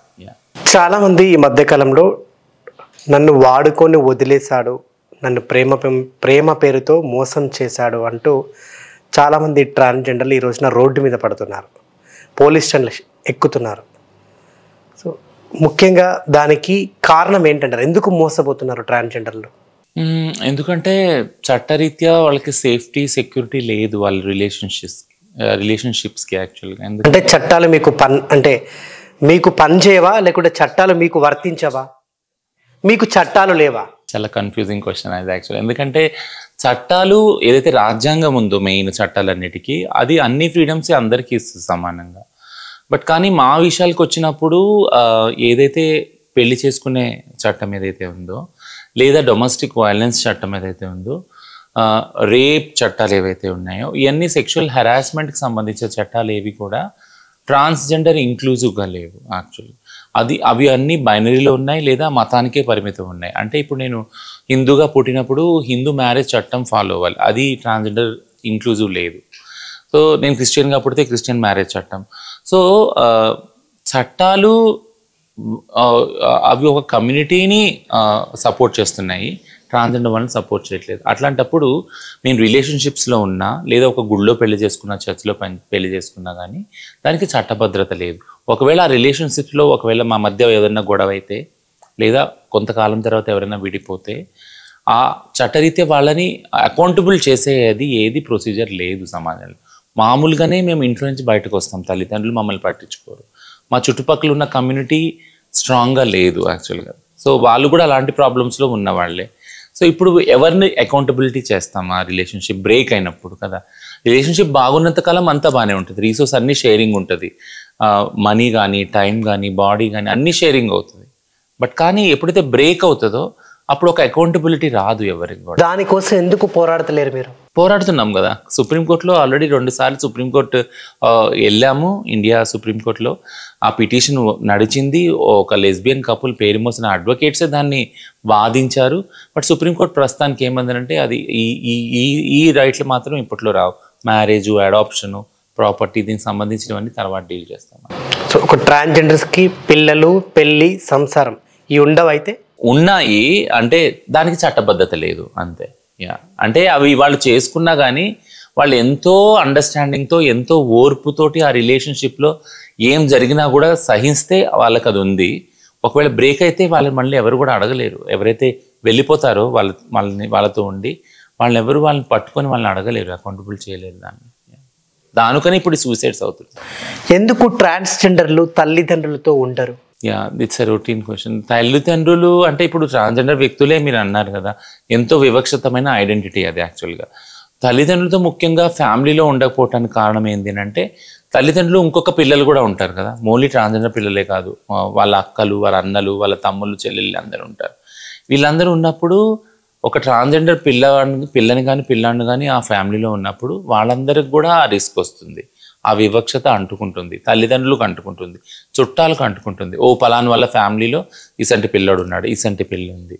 సో ఇదంతా వివక్షతం ఎప్పుడైతే సమాజంలోంచి పోదో అప్పటి వరకు కూడా ఏదైతే కుటుంబం ఉందో ఆ కుటుంబం అనేది ఆ పిల్లవాడిని ఉంచుకోరు ఆ ప్లేస్లో. వాళ్ళని ఇంట్లో నుంచి బయటికి పంపించేస్తారు. వాళ్ళకి చదువు సంధ్య లేకుండా అదే భిక్ష. ఇదే సమాజం కానీ తల్లిదండ్రులు కానీ చేసిన మొదటి మిస్టేక్ అని నేను చెప్తున్నాను. ఇది గనక జరగకుండా ఉండే మీరు కూడా మొగలాగా ఎంతో బాగా చదువుకునేవాళ్ళు, మీకు ఉద్యోగాలు ఉండేవి, సొసైటీలో మీకు కూడా ఒక జెండర్తో పాటు మీకు గౌరవం కూడా ఇచ్చేవాళ్ళు. ద బేసిక్ అంటే ఎక్కడైతే మొదలైందో తల్లిదండ్రుల దగ్గరనే సొసైటీ పలానోడు అలా పుట్టాడా, పలానోడు అదా అని ఎప్పుడైతే అన్నారో ఆ వివక్షతే నాకు తెలిసి మిమ్మల్ని తల్లిదండ్రులకు కానివ్వండి ఈ సమాజానికి దూరం చేసిందని అనుకుంటున్నాను. ఎగ్జాక్ట్లీ అండి. అందుకే మేము ఎప్పుడు చెప్పేది ఏంటంటే, మీకు పుట్టిన పిల్ల ఎవరైతే ఉందో వాళ్ళు ఆ పిల్లగానే ఉంటారని అనుకోవద్దు. ఒకవేళ ఫ్యూచర్లో వాళ్ళు ట్రాన్స్జెండర్ అనుకున్నా వాళ్ళని వెలివేయద్దు. వాళ్ళని కూడా అదే ప్రేమతోటి ఏదైతే మగపిల్లని ఆడపిల్లని పెంచుతున్నారో ప్రేమ అనేది అందరికీ ముఖ్యం, ట్రాన్స్జెండర్ వాళ్ళకి ఎక్కువ ముఖ్యం అది. సో ఆ ప్రేమ పంచినప్పుడు, వాళ్ళని చదివించినప్పుడు, అదే ఫ్యామిలీలో ఉంచినప్పుడు ఆ సమానత్వం అనేది వస్తుంది, ఆ యాక్సెప్టెన్స్ అనేది వస్తుంది. వాళ్ళు వేరే వాళ్ళతోటి సమానంగా మీరు అన్నట్టు ఉద్యోగాలు చేసుకుంటారు, వాళ్ళని ఇష్టపడే వాళ్ళు ఉంటే పెళ్లి చేసుకుంటారు. ఓన్లీ డిఫరెన్స్ ఏంటంటే పిల్లలు కనలేదు అదే. సో పిల్లల్ని అడాప్ట్ చేసుకునే చట్టాలు కూడా రావచ్చు ఫ్యూచర్లో. సో ఫ్యామిలీ బాగున్నప్పుడు, ఒక ఫ్యామిలీ ఆదర్శంగా ట్రాన్స్జెండర్ వాళ్ళతో నిలిచిపోయినప్పుడు ఒక సమాజం ఆదర్శం అవుతుంది, మొత్తం ప్రపంచం మీద ఆదర్శవంతంగా అవుతుంది. సో ఈ రోజుల్లో చాలామంది మగాళ్ళు కూడా సోమరితనం ఎక్కువయ్యి చీర కట్టుకొని ట్రాన్స్జెండర్ లాగా రోడ్ల మీద అడుక్కుంటున్నారు. నాకు తెలిసి బహుశా మీరు కూడా చూసే ఉంటారు అనుకుంటా. What do you say? అంటే పేదరికం చాలా మందిని చాలా చేపిస్తుంది. పాపం మగవాళ్ళు కూడా అది చేపించిందని అంటాను. నవ్వుతున్నాను ఎందుకు అనుకోవచ్చు మీరు. దీనివల్ల చాలా మా కమ్యూనిటీ చాలా దెబ్బతింటుంది. చాలా అంటే రోజు ఈ క్వశ్చన్స్ అందరూ అడుగుతూ ఉంటారు మమ్మల్ని. అంటే మీ కమ్యూనిటీ దెబ్బతింటుందా? మీ కమ్యూనిటీ వల్ల ఇలాంటివి మగాళ్ళు పాడైపోతున్నారు అనుకోవచ్చా? లేదు. ఫస్ట్ విషయానికి రెండో విషయానికి కూడా వస్తాను. ఫస్ట్ విషయం ఏంటంటే, మా కమ్యూనిటీ మీద మీరు ఇంతకుముందు అన్నట్టు నమ్మకం లేకపోవడానికి కారణం ఏంటంటే, కొంతమంది మగవాళ్ళు చీర కట్టుకొని భిక్షాటన ఏదైతే చేస్తున్నారో వాళ్ళతో మాకు ఏ ప్రాబ్లం లేదు. వాళ్ళ వృత్తిగా అది స్వీకరించారు. భిక్షాటన అది వృత్తిగా పాపం వాళ్ళకు ఉంది. ఎందుకంటే వాళ్ళ పేదరికం వాళ్ళని అలా చేపించింది అని అనుకున్నప్పుడు పాపం వాళ్ళ తెప్పలేవో వాళ్ళు పడుతున్నారు అనుకోవచ్చు. బట్ కానీ ఒక కన్ఫ్యూజన్ ఏదైతే సమాజంలో ఉందో, మగవాళ్ళు చీర కట్టుకొని వస్తున్నారని దాన్ని ఇది ఎక్కువ చేస్తుంది. మమ్మల్ని కూడా ఇంతకు ముందు చెప్పాను, మేము మగపిల్లగా పుట్టిన ఫస్ట్ నుంచి ఆడపిల్లలే అనుకుంటాం, సర్జరీస్ చేసుకుంటాం బాడీకి, ఇవన్నీ కదా. ఇంత చేసుకుని ఆడపిల్లలాగా మేము వెళ్ళి అడిగినా కానీ ఆ భిక్షాటనలో మాతో పాటు ఆ మగ వ్యక్తి ఎవరైతే చీరకొట్టు వచ్చినప్పుడు వీళ్ళిద్దరిని చూసినప్పుడు ఒక కన్ఫ్యూజన్ క్రియేట్ అవుతుంది. ఆ ఇచ్చే ఆయనకు కూడా మీరు కూడా అసొంటోళ్ళే కదా అంటే, లేదా ఇది కన్ఫ్యూజన్ రివర్స్ కూడా ఉండొచ్చు, మీరు కూడా అసొంటోళ్ళే సర్జరీ చేసుకున్నారు, అవునా కదా. సో ఈ కన్ఫ్యూజన్ అనేది ఎక్కువ అవుతుంది. అదొక్కటే మాకు అబ్జెక్షన్ యాక్చువల్గా. రెండోది వచ్చే అబ్జెక్షన్ మీరు అన్నారు అంటే పైసల కోసం ఇట్లా చీర కడుతున్నారు. సో మేము అనేది ఏంటంటే LGBTQ మూమెంట్లో సమాజంలో ఈ హెచ్చుతగ్గులు ఏవైతే ఉన్నాయో, పేదరికము, అమితమైన ధనవంతులు ఉన్నారు సమాజంలో, కొంతమంది అమితమైన ధనం ఉంది, కొన్ని తరాలు కూర్చొని తినే ధనం ఉంది, అవన్నీ పనిచేసినప్పుడు హ్యావ్స్ అండ్ హ్యావ్ నాట్స్ అంటారు కదా. ఈ సమానత్వం వచ్చినప్పుడు కొంతమంది అలా మజ్బూరే అవ్వరు కదా చీరలు కట్టుకొని, లేకుంటే ఇంకో రకంగా. ఎందుకు ఆ మగాళ్ళకి ఆ తిప్పలు ఎందుకు? యాక్చువల్గా ఏ మగవాడైనా కానీ ఇప్పుడు మీరు ఉన్నారు, మీరు చీర కట్టుకుంటే కట్టుకుంటారా? లేదు. ఎందుకంటే మీ ప్రొఫెషన్ వేరే ఉంది కదా. సో ఎవరైనా కానీ మజ్బూర్ అవుతున్నారంటే అది పేదరికం వల్ల. పేదరికాన్ని డీల్ చేయడం స్టార్ట్ చేసినప్పుడు అది ఏదైనా కానీ ఆ పేదరికంలో ఇన్ని రోజులు ట్రాన్స్జెండర్ కమ్యూనిటీ మగ్గింది. యాక్చువల్గా కొన్ని తరాలుగా మీరు అనొచ్చు ఎందుకు అడుక్కుంటున్నారు, ఎందుకు ఒళ్ళమ్ముకుంటున్నారంటే పేదరికం ఎందువల్ల అంటే మాకు ఎటువంటి ఎడ్యుకేషన్ లేదు, జాబ్స్ లేవు, ఇవన్నీ వల్ల. సో పేదరికాన్ని డీల్ చేయడం ఎప్పుడైతే ఎక్కువ సమాజంలో ఫస్ట్ ట్రాన్స్జెండర్ నుంచి స్టార్ట్ అవుతుందో, చదివించడం, ఉద్యోగాలు ఇవ్వడం, వ్యాపారాలు, ఖచ్చితంగా సమాజం అనే దానిలో సమానత్వం ఏర్పడుతుంది. Yeah, I believe in it. And కొంతమంది ట్రాన్స్జెండర్లు, ఐ మీన్ కొంతమంది నేను చెప్పేది, ఆ కొంతమంది ట్రాన్స్జెండర్ ఇటువంటి మగాళ్ళని ఎంకరేజ్ చేస్తూ కొద్ది రోజులు ఈ యొక్క వేషధారణలో ఉండి కొంతమంది కంప్లీట్గా ట్రాన్స్గా మారిపోయిన వాళ్ళు కూడా ఉన్నారు. అది నచ్చి కొంతమంది డబ్బుల కోసం ఆ కొన్ని నెలలు మాత్రమే వాళ్ళు ఆ పని చేసి మళ్ళీ మగాడుగా వెళ్ళి రియల్ లైఫ్లో బ్రతుకుతున్నారు. ఇది అంటే నేను ఆల్రెడీ నాకు తెలిసినటువంటి విషయమే చెప్తున్నాను. చాలా డిఫికల్ట్ పాపం వాళ్ళకి, ఎవరైతే వచ్చి చీరలు కట్టుకొని మళ్ళీ మగాళ్ళుగా వెళ్తున్నారో.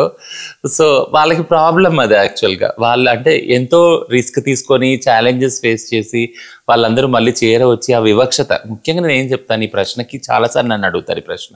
నేను ఒకటే అంటాను, ఒక మగోడు చీర కట్టుకొని సమాజంలో వచ్చినప్పుడు ఎటువంటి చేత్కారాలు వస్తాయి? అవి మాకు అలవాటు అయిపోయినాయి ట్రాన్స్గా. మేము పుట్టినప్పుడు గడప బయట దాటగా చీ, చెక్క, కొజ్జ, మాము, సింగడు, ఆడబిట్లోడు ఎన్ని వింటాం యాక్చువల్గా కదా.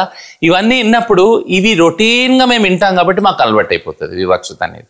అదే ఒక మగవాడు ఎక్కడో ఆహానికి దెబ్బతింటాడు కదా, తగులుతుంది కదా. But I really feel pity of that man who dress like A drape like a women, ఒక ఆడమ్మాయిలాగా చేసుకొని ఇవన్నీ భరిస్తున్నాడంటే పాపం వాడితే ఏదో పాపం వాడి కర్మ అట్లా కాలింది అనుకుంటాం. ఒకటి.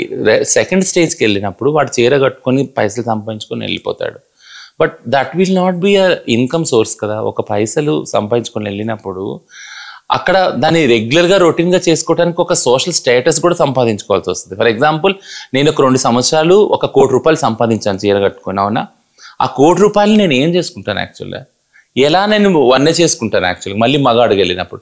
ప్లస్ నా జీవితంలో ఈ 2-3 సంవత్సరాలు గాయబైపోతాయి కదా, అవునా కదా? గాయబైపోయినప్పుడు అందరూ అడుగుతారు ఈ 2-3 సంవత్సరాలు నువ్వు ఎక్కడున్నావు, ఏం చేస్తున్నప్పుడు. ఒకటి.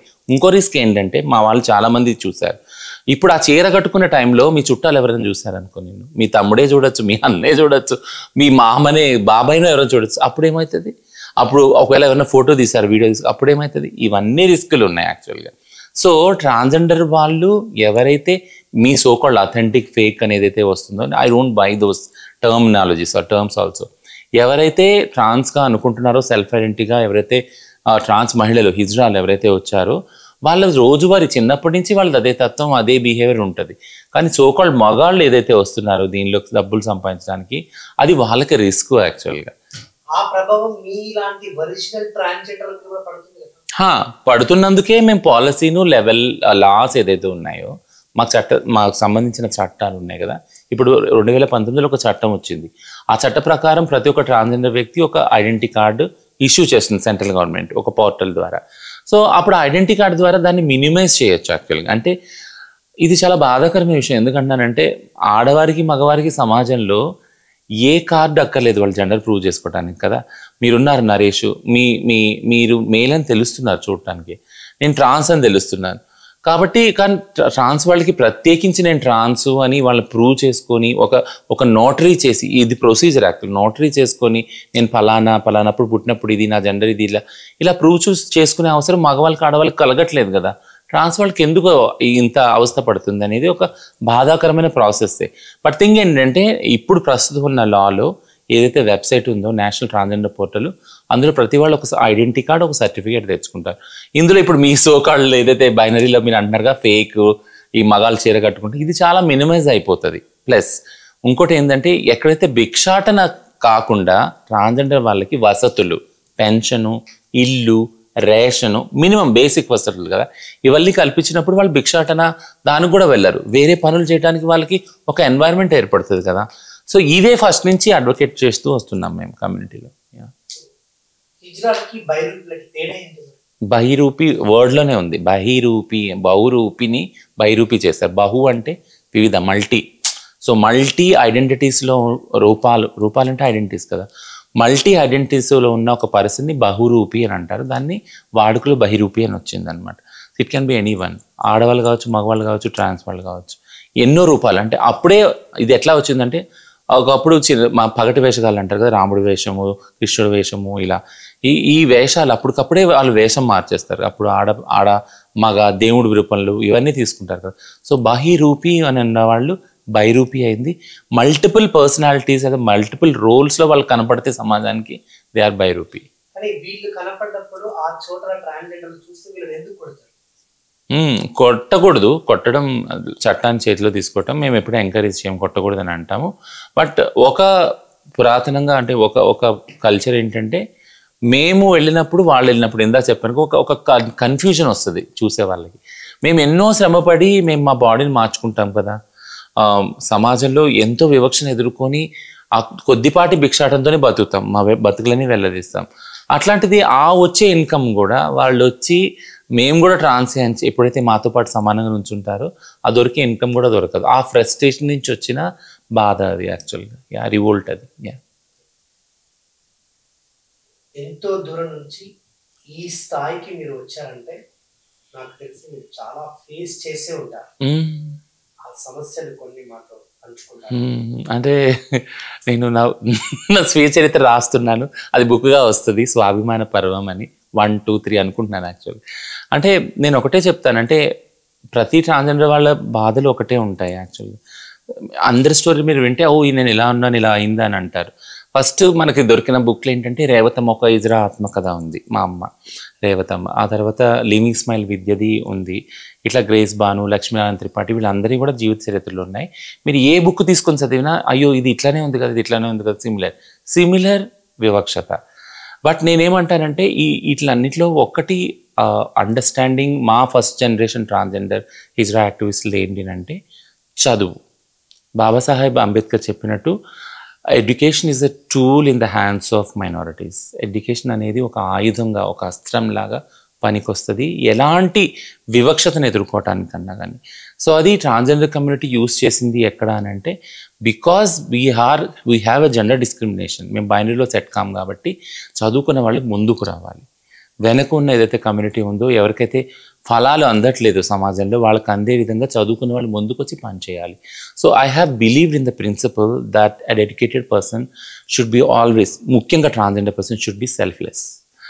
ఎప్పుడు లీడర్ అందరికీ సెల్ఫ్లెస్గానే ఉండాలి యాక్చువల్గా, బట్ ట్రాన్స్జెండర్ పర్సన్కి ముఖ్యంగా సెల్ఫ్లెస్నెస్ ఉండాలి. ఎందుకంటే నీడ్ ఉంది సెల్ఫిష్గా ఉండడానికి. ఎందుకంటే సెల్ఫిష్నెస్ని నేను ఎప్పుడూ డిస్కరేజ్ చేయను. అంటే దాన్ని డిస్కరేజ్ ఎందుకు చేయను అని అంటే ఒకవేళ మా ట్రాన్స్జెండర్ వాళ్ళకి సంబంధించి వాళ్ళు పైసలు కూడా పెట్టుకోకున్నా, ఇల్లు కట్టుకోకున్నా, వాళ్ళకి సంబంధించిన ఆరోగ్యం ఈ వయసు అయిపోయాక ఎవరు చూస్తారు? ఎవరు లేరు కదా, తల్లిదండ్రులు లేదు, అక్క తమ్ముళ్ళు లేరు, అన్న చెల్లి లేరు. సో ఖచ్చితంగా సెల్ఫిష్గా ఉండే వాళ్ళని ఉండమని చెప్తాను. I cannot be selfish, but selfish ఉన్న వాళ్ళకి ఐ ప్రైజ్ దెమ్, అలానే ఉండాలి being a trans person.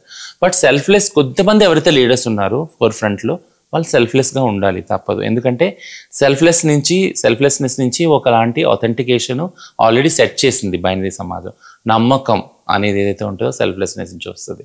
So ఈమె పలానామే ఈ సమాజం కోసం, ఈ సముదాయం కోసం, సోషల్ కాజ్ కోసం పనిచేస్తుందని అథెంటిసిటీ అది ఆల్రెడీ బైనరీలో ఆ సమాజం డిసైడ్ చేసింది కాబట్టి అక్కడి నుంచి వస్తుంది. So my message is my life ఏంటి అంటే బీయింగ్ సెల్ఫ్లెస్నెస్, అండ్ నా సముదాయం కోసం నేను మాట్లాడతాను, నేను పనిచేస్తాను. సో అది నన్ను ముందు పెట్టింది యాక్చువల్గా. అదే మోస్ట్ అంటే మీరు బాగా ఇంటర్నల్గా ఫేస్ చేసిన ఒక అది మిమ్మల్ని బాధ పెట్టిన సంఘటన కొన్ని అంటే నన్ను స్పెసిఫిక్గా నేను చెప్పను, ఇది అన్ని మైనారిటీస్ కమ్యూనిటీలో ఉన్నది. ఒకటి ఏం చెప్తానంటే 2 విషయాలు. ఒకటి మైనారిటీస్ అవ్వటం వల్ల మామూలుగానే న్యాచురల్గానే పోరాటం చేసే పటిమ ఉంటుంది. ఇది చిన్న ఎగ్జాంపుల్ చెప్తాను. ఇప్పుడు ఆడ మగ జెండర్స్ ఉన్నాయి కదా, పితృస్వామ్య వ్యవస్థలో మగవాళ్ళు ఫస్ట్ అనుకుంటారు జెండర్ అనుకుంటారు, సెకండ్ జెండర్ ఆడవాళ్ళు అంటారు. సో మగవాళ్ళు డిసైడ్ చేసిన రూల్స్ చట్టాలు అన్నీ కూడా ఆడవాళ్ళు ఫాలో అవ్వాల్సి వస్తుంది. వాళ్ళకి ఇష్టం ఉండదు, వాళ్ళు చెప్తారు కూడా నాకు ఇది ఇష్టం ఉండదు, ఇది ఇష్టం ఉంది అని, బట్ వినరు యాక్చువల్గా. సో అక్కడే జెండర్లో పెద్ద బ్యాటిల్ ఉంది, స్ట్రగుల్ ఉంది కదా, జెండర్ స్ట్రగుల్ ఉంది. అట్లాంటప్పుడు మా ట్రాన్స్జెండర్ వాళ్ళు ఆడవాళ్ళ తర్వాత వచ్చిన యాక్చువల్ థర్డ్ జెండర్ అనే దాన్ని నేను ఒప్పుకోను, ఈ వరుసను అసలు ఒప్పుకోను. పైన మగవాళ్ళు విమెన్ తర్వాత అనేది. బట్ ఆ అండర్స్టాండింగ్ కోసం చెప్తున్నాను ఏంటి అంటే ఏదైతే ఈ హైరార్కీస్ ఉన్నాయో ఈ హైరార్కీస్ మనం బ్రేక్ చేసినప్పుడు ఒకలాంటి సమానత్వాన్ని మనం బిల్డప్ చేయగలుగుతాం. సమానత్వం అందరికీ ఇంపార్టెంట్, ఎందుకంటే ఎప్పుడైతే హైరార్కీస్ బ్రేక్ చేస్తామో ఈ హైరార్కీస్ వల్ల ఆ జెండర్స్ కూడా చాలా హాని కలుగుతుంది. ఉదాహరణకి మగవాళ్ళు ఇట్లానే ఉండాలి అని ఏదైతే ఉందో సెట్ చేసిన ప్రిన్సిపల్, అది మగవాళ్ళకు కూడా హాని కలిగిస్తుంది. ఆడవాళ్ళు ఇట్లానే ఉండాలన్నది ఆడవాళ్ళకు కూడా హాని కలిగిస్తుంది. ఇవే ప్రిన్సిపల్స్ ట్రాన్స్జెండర్ వాళ్ళకి వర్తిస్తే అందరికీ హాని కలిగిస్తుంది అది. సో నేను చెప్పేది ఏంటంటే జెండర్ బైనరీని జెండర్ లెస్ వరల్డ్ చూడగలగటం చాలా లాంగ్ జర్నీ. చాలా అది మనం అటైన్ చేసేటప్పటికి మనం ఐ డోంట్ నో లైక్ అది అవుతుందో కాదో, it's a euphoria. But that should be our goal, at the end of the day. ఆడవాళ్ళు వాళ్ళ బ్రతుకు తెరువు కోసం అంటే ఆ పరిస్థితి వాళ్ళకి అలా వచ్చింది. మేబీ ఆడవాళ్ళ బ్రతుకు తెరువు కోసం రాత్రుల్లో రోడ్ల పైన వాళ్ళ మానాన్ని అమ్ముకొని వేశ్యగా బ్రతుకుతున్నారు. అదే ట్రాన్స్జెండర్లు రోడ్ల మీద వాళ్ళ మానాన్ని కూడా అమ్ముకొని ఈ సెక్స్ పని చేస్తున్నారు. ఇక్కడ ఆడవాళ్ళని వేశ్యలు అన్నారు, ట్రాన్స్జెండర్లు ఏమన్నది? ఆడవాళ్ళని కూడా వేసులు అనవద్దని నేను అంటాను. యాక్చువల్గా వాళ్ళు సెక్స్ వర్కర్లు. యాక్చువల్ సెక్స్ వర్క్ అనేదాన్ని నేర్చుకుందాం మనం అందరం. ఎందుకంటే కొన్ని తరాల వరకు ప్రాస్టిట్యూషన్, మీరు అనేది వేశ్య వృత్తి అని అన్నారు అది కూడా, బట్ వేశ్యలు అనేదాన్ని మేము కంప్లీట్గా బాయ్కాట్ చేస్తున్నాం. సెక్స్ వర్కర్స్ మూమెంట్ ఏదైతే ఉందో దీన్ని ఒక ప్రొఫెషన్గా ట్రీట్ చేయమంటున్నాము. ఇది ఒక బాడీలీ ప్రైడ్ అని అంటున్నాం మేము. యాక్చువల్గా ఇది కొద్దిగా విస్తారంగా నేను చెప్తాను. ఏంటంటే ఇప్పుడు కొంతమంది చదువుకొని బ్రెయిన్ యూస్ చేసి బతుకుతారు, కొంతమంది ఒళ్ళుతోటి వంటితో పనిచేసి బతుకుతారు. ఆటో నడుపుకోవటం, మట్టి ఎత్తటము, తవ్వటాలు, ఇవన్నీ కూడా శరీరంతో చేసే పనులే కదా. సో శరీరంలో ఉన్న భాగాలు వేరే భాగాలు యూస్ చేసే ప్రొఫెషన్స్కి ఒకలాంటి నిజాయితీ లేదా మంచితనం అనేదాన్ని అందుకు ఆపాదిస్తాము. అదే శరీరంలో ఇంకో భాగాన్ని యూస్ చేసి వాడినప్పుడు దాన్ని మంచిది కాదు అని ఎందుకు విభజిస్తాం, దాంతో ఎందుకు డిస్క్రిమినేట్ చేస్తాం? ఇది ఒక పెద్ద చర్చ. ఇది చాలా విస్తారంగా జరగాలి. అది బేస్గా క్రియేట్ చేస్తున్నా. కమింగ్ టు ద సెక్స్ వర్క్గా ఎందుకు ఆడవాళ్ళు ఎవరైతే ఈ వృత్తిలో ఉన్నారో వర్క్గా గుర్తించమని ఎందుకు అడిగారు అని అంటే, ఇది ఒకవేళ వర్క్గా గుర్తించినప్పుడు ఇందులో చాలా హింస ఉంది. మీరే అంటున్నారు కదా, చిన్నపిల్లలు ట్రాఫికింగ్ అయ్యి వస్తారు. ఓకేనా? ఆడవాళ్ళు ఒకవేళ వాళ్ళ మగవాళ్ళు సంపాదించలేకపోతే పెళ్లి చేసుకొని వాళ్ళు వేరే గత్యంతరం లేక వెళ్ళి రోడ్డు మీద నిలబడి సంపాదించాల్సి, ఎందుకు? పిల్లల కోసం. అవునా? వాళ్ళు బతకపోయినా పిల్లల్ని బతికించాలి కదా. ఆయన తాగుబోతున్నాడు, ఇప్పుడు ఇక్కడికి వెళ్ళి తీసుకొస్తారు పైసలు కదా. సో కాబట్టి వెళ్ళి వాళ్ళ శరీరంతో వాళ్ళ వృత్తి చేసుకొని తీసుకొచ్చి సంపాదిస్తారు. ఇప్పుడు నేను ట్రాన్స్జెండర్ దగ్గరికి వస్తాను. ట్రాన్స్జెండర్ వరకు నేను అనాదిగా చెప్పాను, ఏ పని ఇవ్వలేదే, భిక్షాటన ఒకటే ఇచ్చారు. సో వీళ్ళ శరీరాలు అందంగా ఉంటాయి కాబట్టి వీళ్ళని అప్రోచ్ అయ్యే వాళ్ళు కూడా ఉన్నారు. ఓకేనా?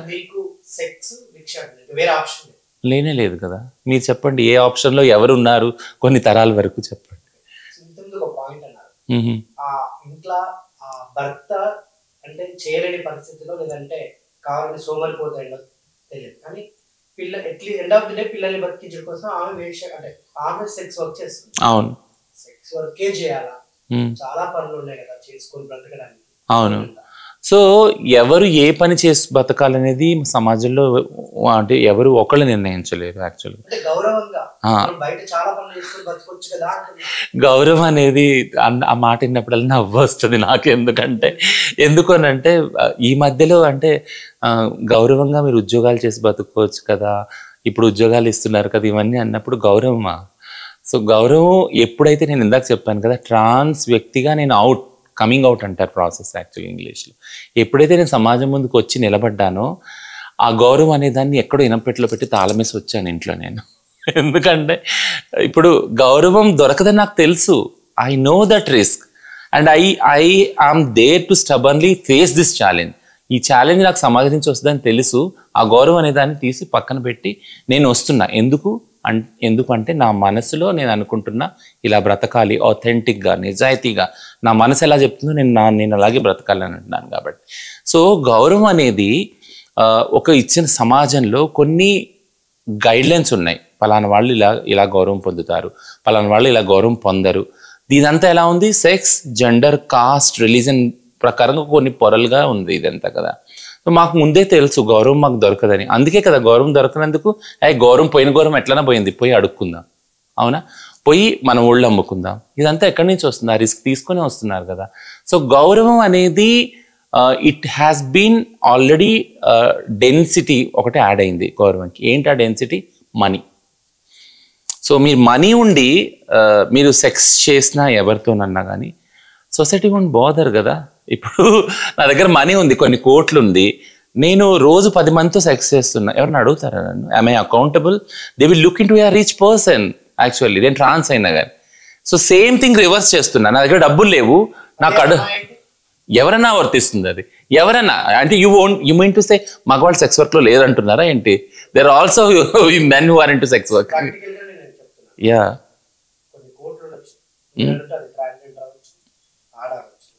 కానీ బయట ఏమని మాట్లాడుకుంటారు సార్, అది పెద్ద ఎల్జేరా, అది వారి దగ్గర పడుకొని కోట్లు సంపాదించిందిరా అనే మాటలే వినిపిస్తుంది. కానీ చాలా కష్టపడి చాలా మంచిగా బ్రతికి ఈ రోజు మంచి స్థాయిలో ఉందిరా అని అన్నారు కదా. అన్నారు. మరి ఈ మాటలకి నేను అన్న ఫస్ట్ మాటలకి ఎంత తేడా? అవును, ఆ తేడాల మీద పని చేయాలి నరేష్ గారు. నేను అదే అంటున్నా. ఈ మధ్య ఒక మూవీలో కూడా వచ్చింది కదా, తప్పట్లో మీరు చూసుంటారు కదా, హీరోయిన్ బ్యాగ్ పట్టుకొని హీరో బయటకు వచ్చినప్పుడు పక్కింటి అప్పుడు కార్ వేసుకుని వెళ్తూ ఉంటుంది, ఇంకొక ఆమె ఉంటుంది. సో హీరో అంటాడు, హరేక్ 3 మహీనేకు గాడి బదల్తీ, ఏ క్యా కామ్ కర్తీ హోగి అంటాడు. వెంటనే పక్కన హీరోయిన్ అంటది, మెహనత్. అది నిజంగా అంటే ఆ తప్పుడు మొత్తం సినిమాలో అదొక చెంపదెబ్బలా అనిపించింది నాకు. ఎందుకంటే ఆడవాళ్ళు కష్టపడినా కానీ ఆ కష్టాన్ని ఒప్పుకునే స్టేజ్లో మగవాళ్ళు ఎప్పుడూ లేరు. ఓకేనా? ఆడవాళ్ళు చేసే పోరాటంలో సమానత్వం అనే దాన్ని మగవాళ్ళు ఎప్పుడూ ఒప్పుకోరు. ఫస్ట్ ఆడవాళ్ళ సమానత్వం ఒప్పుకోరు, ఆ తర్వాత ట్రాన్స్జెండర్ సమానత్వం ఒప్పుకోరు. మీరు ఒక చిన్న ఎగ్జాంపుల్ చెప్తాను. కొన్ని కమ్యూనిటీస్ ఉన్నాయి, మేము ఇట్లా వెళ్ళంగానే టూ అని వస్తారు పక్కన. అది ఎంత అంటే ఎక్కడో వెళ్ళి టచ్ అవుద్ది కదా. ఒక మగవాళ్ళని చూస్తే ఉయ్యరు, ఒక ఆడవాళ్ళని చూస్తే ఉయ్యరు, ఒక ట్రాన్స్జెండర్ వెళ్తే ఊస్తారు. ఎందుకు? That's the power dynamics. అంటే నేను మగాడిని, సో కాల్డ్ ఏదైతే గైడ్లైన్స్ ఉన్నాయో దాని ప్రకారం నేను బ్రతుకుతున్నాను రా, నేను మగవాడిని. ఇది ఇంత పవర్ఫుల్గా ఈ ట్రాన్స్జెండర్ అయ్యండి ఇలా వచ్చింది నా ముందు, దీన్ని ఎలా తక్కువ చేసి చూడాలంటే ఒక ఉంచినాను అనుకో పక్కన, అది డీహ్యూమన్గా ఉంటుంది. అంటే ఆ పవర్ డైనమిక్స్ చూడండి. అంటే నన్ను నేను ఎలివేట్ చేసుకోవడానికి ఉంచితే నువ్వు ఆల్రెడీ పవర్ఫుల్గా, అంటే నా బ్రతుకు అంత చిన్నదేమో, అంత తక్కువేమో, నేను తప్పేమో అనే ఫీలింగ్ వస్తుంది. సో ఈ పవర్ డైనమిక్స్ ఉంది సమాజంలో. ఈ పవర్ డైనమిక్స్ ఓన్లీ ఎప్పుడు పోతుంది అంటే మనం కన్సిస్టెంట్గా ఏదైతే ఈ గలీజ్ అలవాట్లు ఉన్నాయి కదా, మగవాళ్ళకి చూపించుకునే అలవాటు, ఇలా ఆడవాళ్ళని ట్రాన్స్ వాళ్ళని తక్కువ అని చేసి చెప్పే మాటలు, ఈ ఆలోచన ధోరణి, ఇది మారినప్పుడు మారుతుంది actual. This is all power conflict. Yeah, internal గా శారీరకంగా అమ్మాయిలకు మాత్రం పిఎంఎస్ ప్రాబ్లమ్స్ అంటే కామన్ గా ఉంటాయి. మరి ట్రాన్స్జెండర్స్ కి శారీరకంగా మీరు ఫేస్ చేసే ప్రాబ్లమ్స్? హెల్త్ ప్రాబ్లమ్స్ అంటున్నారా మీరు? హెల్త్ ప్రాబ్లమ్స్ అందరికి ఉండే ప్రాబ్లమ్స్ మాకు ఉంటాయి. సి హెల్త్ని ఎప్పుడు కూడా అదే మేము అనేది ఏంటంటే, హెల్త్ అనేది మెడికల్ సైన్స్ నుంచి వస్తుంది కదా. మెడికల్ సైన్స్లో 2 బాడీస్ ఉన్నాయి, 2 బాడీ అనాటమీస్ ఉన్నాయి, మేల్ ఫీమేల్ ఆర్ 3 ఇంటర్సెక్స్ ఉన్నాయి. ఓకేనా? ఇందులో కూడా చాలా జన్యుపరంగా చాలా వేరియేషన్స్ ఉన్నాయి. ఫర్ ఎగ్జాంపుల్ ఇంటర్సెక్స్ తీసుకుంటే 33 వేరియేషన్స్ ఉన్నాయి యాక్చువల్గా జీన్స్ ప్రకారం చూసుకుంటే. ఆ స్పెసిఫికేషన్స్లోకి నేను వెళ్ళాను. ఫస్ట్ నుంచి కూడా సంస్థాగతంగా కూడా మెడికల్ ఫీల్డ్లో డాక్టర్స్ అందరికీ చిన్నప్పటి నుంచి చదువుకునేటప్పుడు, డాక్టర్ చదివేటప్పుడు వాళ్ళకి ఏమని చెప్తారంటే, మేల్ బాడీస్, ఫీమేల్ బాడీస్, మేల్కి ఇట్లా అయితే ఇది వైద్యం చేయాలి, ఫీమేల్కి ఇట్లా అయితే ఇది వైద్యం చేయాలి. బట్ ట్రాన్స్జెండర్ వాళ్ళు సర్జరీస్ చేసుకుంటారు స్పెసిఫిక్గా, మేల్ నుంచి ఫీమేల్ అవటానికి, ఫీమేల్ నుంచి ఫీమేల్ అవటానికి. బట్ సర్జరీ చేసుకోని వాళ్ళు కూడా, ఫర్ ఎగ్జాంపుల్ నాది మేల్ బాడీ, నేను చీర కట్టుకొని వెళ్ళాను, నా మేల్ బాడీకి సిమిలర్గా మేల్ బాడీకి వస్తాయి కదా ఎలిమెంట్స్, అది ఏదైనా కావచ్చు, అది కడుపులో నొప్పి కావచ్చు, తలనొప్పి కావచ్చు, ఏదైనా. వెంటనే డాక్టర్ నన్ను చూడగానే ఏమంటారు, ఓ మీ ట్రాన్సా, నాకు తెలియదు వైద్యం. అట్లెట్లా? మీరు మేల్ బాడీస్ని ట్రీట్ చేయగలిగినప్పుడు, నేను మేలే అయినప్పుడు నా బాడీ మీకు తెలియాలి కదా వైద్యము, అవునా? సో ఫీమేల్ కూడా అంతే. ట్రాన్స్మెన్గా నేను ట్రాన్స్మెన్ కొంతమంది షార్ట్ కట్ చేసుకొని వాళ్ళు హార్మోన్స్ తీసుకొని మీసాలు పెట్టి తర్వాత ట్రాన్స్ అని తెలిసి నాకు అదేంటి మీకు గర్భసంచి ఉంది, ఇది ఎట్లా, నాకు రాదు, ఇదంతా చేయడం. There is no new science for trans people. అంటే ట్రాన్స్ పీపుల్ ట్రీట్ చేయడానికి కొత్త సైన్స్ ఏం లేదు. మేల్ బాడీస్, ఫీమేల్ బాడీస్నే వాటికి తెలిసిన, మీకు తెలిసిన వైద్యమే. బట్ మీకున్న ఒక వివక్షత, మీరు చదువుకున్న ఒక సోషల్ స్టిగ్మా మిత్ ఏంటి అని అంటే, మేము ట్రాన్స్జెండర్ ట్రీట్ చేయలేము అని, దాన్ని అన్లర్న్ చేయాలి యాక్చువల్గా. ఇప్పుడు అదే మగాడు సర్జరీ చేసుకుని కంప్లీట్గా ఒక అంటే ఫీమేల్ గా మారిపోయినప్పుడు వాళ్ళకి ఏదైనా డిసీజ్ ఏదైనా హెల్త్ ఇష్యూ వచ్చినప్పుడు so they can go from same doctor వెళ్ళొచ్చు ఇప్పుడు పుట్టుకను మగ బట్ మారిపోయింది అంతా ఆడ చూడడానికి బాడీ పార్ట్స్ కానీ అవును బట్ ఇప్పుడు అక్కడ అంటే డాక్టర్ దగ్గరికి పోయినప్పుడు నేను మగ అని చెప్పుకోవాలా ఆడ అని చెప్పుకోవాలా? అయ్యో చాలా సార్లు అంటే మాలో చాలా మంది ఆడపిల్లలాగా ఉంటారు కదా. నేనంటే యాక్చువల్ చూడటానికి ఆడపిల్ల ఉన్నారు, వాళ్ళు నోట్ తెరిగినప్పుడు డాక్టర్ దగ్గరికి వెళ్ళినప్పుడు ఏమ్మా బాగున్నారా, ఆరోగ్యం బాగుందా, పీరియడ్స్ అవుతున్నాయా కరెక్ట్గా, ఇవన్నీ అడగడం స్టార్ట్ చేసి ఆ తర్వాత మేము కామ్గా ఉన్నప్పుడు కాసేపు వరకు మాట్లాడకుండా పీరియడ్స్ అనగానే మేము వాళ్ళని చూస్తాం. తర్వాత ఏమంటే మీ స్కానింగ్ గర్భసంచి స్కానింగ్కి వెళ్ళండి అంటే అప్పుడు నోరు తెలిసి సార్ నేను డాక్టర్ గారు నేను ట్రాన్స్జెండర్ మహిళని అంటే ఓ అలా నా ఫస్టే చెప్పొచ్చు కదమ్మా అంటే అసలు ఫస్ట్ అంటే మీరు టేక్ ఇట్ గ్రాంటెడ్గా ఎందుకు తీసుకుంటున్నారు అంటే ఒక ఆడపిల్లకు ఒక ట్రాన్స్ మహిళ వస్తే మహిళగానే ఎందుకు అనుకుంటున్నారు, దే కెన్ బి ఆల్సో ట్రాన్స్ కదా. బట్ ఈ జనరేషన్లో అది రాదు, డాక్టర్స్ అందరికీ రాబోయే జనరేషన్లో రావచ్చు. బట్ నేను ఏమంటున్నానంటే ఒక చిన్న ఉదాహరణ చెప్పి ఎండ్ చేస్తాను. ఏంటంటే ప్రోస్టేట్ క్యాన్సర్ అని ఒకటి ఉంది మగాళ్ళలో, ఓకేనా. ప్రోస్టేట్ గ్రంథికి వచ్చే క్యాన్సర్, ఆ క్యాన్సర్ ఆల్మోస్ట్ ఆల్ ట్రాన్స్ వాళ్ళకి కూడా వస్తాయి సర్జరీస్ ద్వారా. ఫర్ ఎగ్జాంపుల్ ఇది ఒక డిఫరెంట్ సిచ్యుయేషన్. సో మగవాళ్ళలో ఏజ్ అయిపోతే వచ్చే ప్రోస్టేట్ క్యాన్సర్ ఏ ట్రీట్మెంట్ ఉంటుందో సేమ్ ట్రీట్మెంట్ ట్రాన్స్జెండర్ వాళ్ళు కూడా ఉంటుంది. బట్ డాక్టర్స్కి అది తెలియదు, సర్జరీ చేసుకున్నంత మాత్రం వాళ్ళు ఏమంటారంటే మాకు ఇది తెలియదు ట్రీట్మెంట్. వై ప్రోస్టేట్ క్యాన్సర్ అంటే ఎక్కువగా మీ ట్రాన్స్జెండర్ అనే ఎందుకు వస్తుంది అంటే ఎందుకంటే మగవాళ్ళలో కూడా ఎందుకు వస్తుందంటే ఏజ్ అయ్యే వాళ్ళలో కామన్గా వస్తుంది, హార్మోన్స్ ఇంబ్యాలెన్స్ వల్ల, నీళ్ళు ఎక్కువ తాగకపోవటం, ఇవన్నీ చాలా కారణాలు ఉన్నాయి సైన్స్ పరంగా. సేమ్ అలాంటి సిచ్యుయేషన్లో ఉన్న ట్రాన్స్ మహిళలు ఎవరైతే ఉన్నారో బేసిక్గా మేము పుట్టుకతో మగవాళ్ళే కదా, మగ బాడీసే కదా, అవి కూడా రావచ్చు. కానీ ట్రీట్మెంట్ రెండిటికి ఒకటే, యాక్చువల్ ఇద్దరు వచ్చినా ఒకటే అది అనేది. ట్రాన్స్ హెల్త్ ఎక్స్పర్ట్ గా చేస్తున్నారు, మేజర్ ఏదైతే సర్జరీస్ కాంప్లికేటెడ్ సర్జరీస్ మీరు చేయించుకుంటున్నారు, దేని వల్ల ఎక్కువగా ఫేస్ చేసే ప్రాబ్లమ్స్ ఏంటి ట్రాన్స్జెండర్స్? అంటే అదొక లిస్ట్ ఆఫ్ సైడ్ ఎఫెక్ట్స్ ఉన్నాయి. ముఖ్యంగా నేను ఫస్ట్ చెప్తాను అనుకుంటే ఇంత బాధాకరమైన సర్జరీస్ ఏవైతే, ఎందుకంటే అనెస్థీషియా ఒక సర్జరీస్ తోటి ట్రాన్సిషన్ అవ్వదు యాక్చువల్గా, 4-5 సర్జరీస్ ఉన్నాయి యాక్చువల్, టాప్ బాటమ్ సర్జరీస్, ఇంకా కావాలనుకుంటే ఇంకా చాలా సర్జరీస్. సో ఆ సర్జరీస్ తీసుకొని అంత హింస అవసరమా, కత్తి కిందకి వెళ్ళి ఇవన్నీ అని కూడా అనుకోవచ్చు. బట్ సమాజంలో ఉన్న ప్రెషరు, కమ్యూనిటీలో ఉన్న ప్రెషర్ వల్ల చాలామంది సర్జరీస్ చేసుకుంటారు. వాళ్ళుగా కూడా అనుకుంటారు, వాళ్ళ బాడీని చూసి వాళ్ళకు చిరాకు కలిగినప్పుడు కూడా సూసైడల్ అయిపోతారు కాబట్టి చేసుకుంటారు. థింగ్ ఏంటంటే సర్జరీస్ అవ్వడం ద్వారా నేను ఒకటే నమ్ముతాను, ట్రాన్స్జెండర్స్గా అందరికీ చెప్తాను, నా కమ్యూనిటీ వాళ్ళకి ముఖ్యంగా చెప్తాను ఏంటంటే బాడీలో ప్రతి ఒక్క భాగం ఒక పని కోసం ఇచ్చారు యాక్చువల్గా, దేవుడు సృష్టించాడా లేదా మనం పుట్టినప్పుడు ప్రతి ఒక్క భాగానికి ఒక పని ఉంది మన బాడీలో. ఒకవేళ ఆ భాగాన్ని తీసేసినప్పుడు లేదా రీప్లేస్ చేసినప్పుడు వేరే దాంతో తీసేసినప్పుడు బర్డెన్ పడుతుంది. ఎందుకంటే ఇప్పుడు ఈ ఏలు ఉంది ఫర్ ఎగ్జాంపుల్, ఏలు వెళ్ళిపోతుంది, ఈ ఏలు బర్డెన్ ఏళ్ళ మీద పడుతుంది కదా, అది మానసికంగా కూడా పడుతుంది. సో ఈ రెండు ఉన్నాయి, శారీరకంగా మానసికంగా కూడా మనం ప్లాన్ చేసుకోవాల్సి వస్తుంది. ఇది చేయలేదనుకోండి ఇదంతా, దీని ఎఫెక్ట్ కూడా పడుతుంది బాడీ మీద. సో సేమ్ లాజిక్ ప్రతిదానికి సర్జరీస్కి అవలంబిస్తాం మేము. ఒకవేళ మీ దగ్గర ఉన్న బాడీలో ఉన్న పార్ట్స్ తీసేసినప్పుడు దాని యొక్క ప్రెషర్ వేరే బాడీస్ మీద పడుతుంది, అది మెంటల్ హెల్త్ మీద పడుతుంది, దాని ద్వారా మీ రొటీన్ జీవితం ఏముందో అది డిస్టర్బ్ అవుతుంది. This is the big side effect యాక్చువల్గా. సో దానికి అనుగుణంగా మీరు ఇది ఎందుకు జరుగుతుంది ఒకవేళ సర్జరీ చేసుకుంటే అనేదాన్ని మీరు అసెస్ చేసుకోండి, మెంటల్ హెల్త్ కౌన్సిలింగ్ తీసుకోండి, అట్లానే ఫిజికల్గా ఉన్న ప్రాబ్లం వస్తే దాన్ని డాక్టర్కి చూపించుకోండి అని మేము చెప్తాం మా వాళ్ళ దగ్గరికి వచ్చింది. ఒక అండర్స్టాండింగ్ అందరికి వెళ్ళవలసిందంటే అందరికీ సర్జరీ అవసరం లేదు, సర్జరీ చేసుకున్న వాళ్ళకి స్పెషల్ కేర్ చాలా అవసరం. ఎందుకంటే ఏదైతే బాడీ పార్ట్స్ తీసేసుకుంటామో దాని ప్రెషర్ మిగిలిన బాడీ పార్ట్స్ మీద పడతాయి కాబట్టి కంటిన్యూస్గా మీరు డాక్టర్ దగ్గరికి వెళ్ళడం చాలా అవసరం if you want long life అనమాట. మా దానిలో ఒక రీసెర్చ్ ప్రకారం 50 నుంచి 55 ఏళ్ళ వరకే జీవిస్తారు ప్రతి ట్రాన్స్జెండర్ వ్యక్తులు ఎవరైతే సర్జరీస్ చేసుకుంటారో వాళ్ళందరికీ సైడ్ ఎఫెక్ట్స్ వస్తాయి, ఇవన్నీ వస్తాయి. ఇప్పుడున్న రీసెర్చ్ ప్రకారం 55 ఏళ్ళే బతుకుతున్నారు. సో వాళ్ళ ఫుడ్ హ్యాబిట్స్ కానీ, లైఫ్ స్టైల్ కానీ, మెంటల్ హెల్త్ ఇష్యూస్ కానీ చాలా ఉన్నాయి. సో హెల్త్ అనేది ఓన్లీ సర్జరీస్ కాదు, హెల్త్ అనేది కాంప్రహెన్సివ్. ఇప్పుడు 33 క్లినిక్స్ ఓపెన్ చేశారు కదా మొత్తం తెలంగాణ గవర్నమెంట్లో. మేము ఒకటే చెప్తాం, అంటే 33 క్లిక్స్ సర్జరీస్. నో, సర్జరీస్ అనేది లాస్ట్ వస్తుంది. మెయిన్ ఏంటంటే హెల్త్ వస్తుంది. యాక్చువల్లీ హెల్త్లో మెంటల్ హెల్త్ వస్తుంది. యాక్చువల్లీ అసలు మీరు జెండర్ డిస్ఫోరియాలో ఉన్నారా, మీకు అవసరమా సర్జరీ లేదా అనేది ఫస్ట్ వస్తుంది. యాక్చువల్లీ అది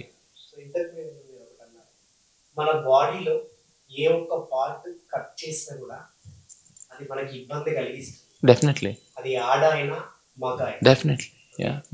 సో ట్రాన్స్జెండర్స్ మీరు మీ అంగాన్ని కట్ చేసుకున్నప్పుడు దాన్ని సంతోషంగా ఫీల్ అవుతారా, లేకుంటే అది మిమ్మల్ని బాధ కలిగించేలా చేస్తుందా?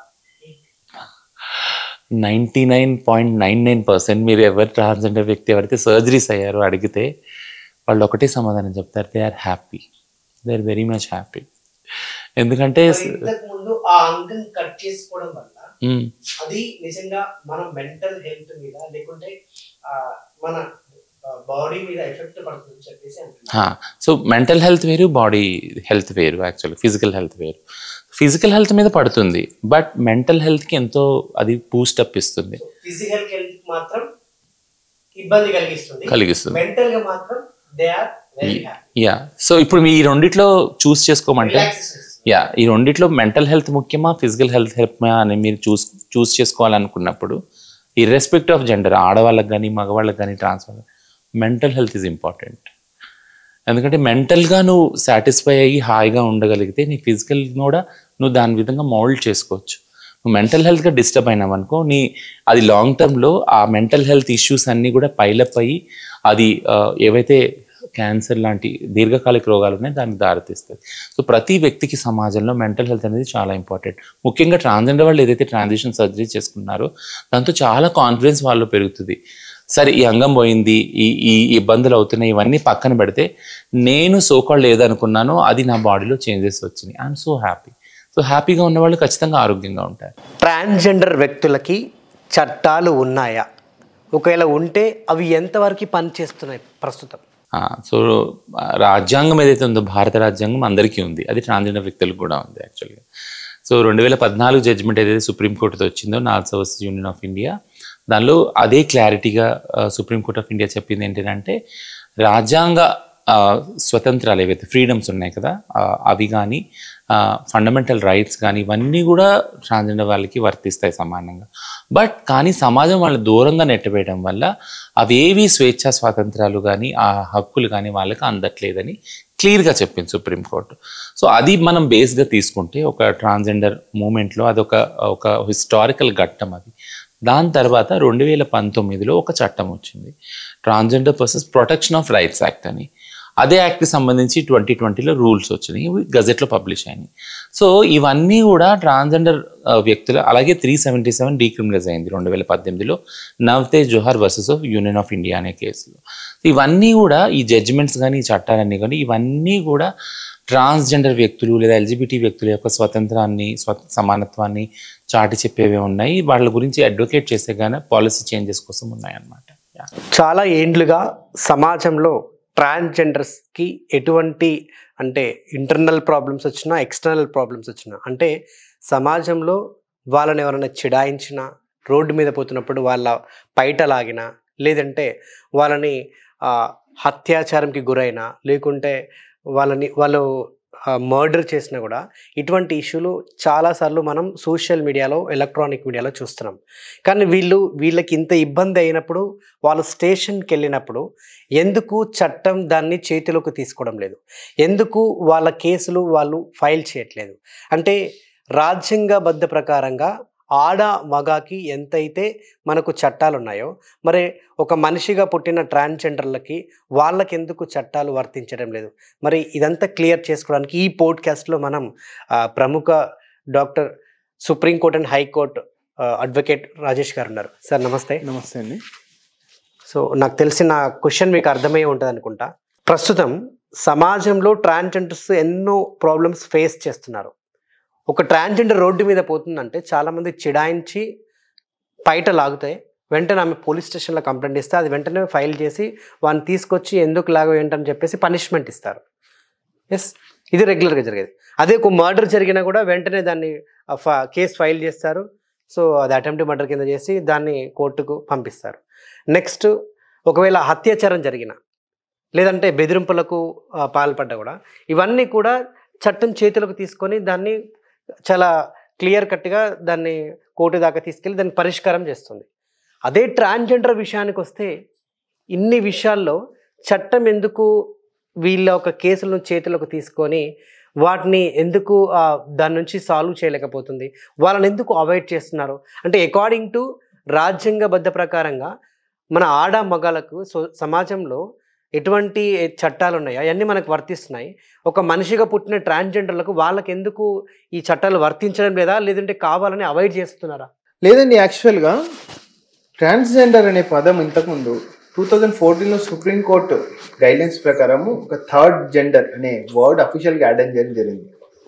దాన్ని బేస్ చేసుకొని జ్యుడిషియల్ రివ్యూని బేస్ చేసుకొని పార్లమెంట్ మన చట్టంలో 2019లో TPA act, transgender protective act అనేది తీసుకురావడం జరిగింది.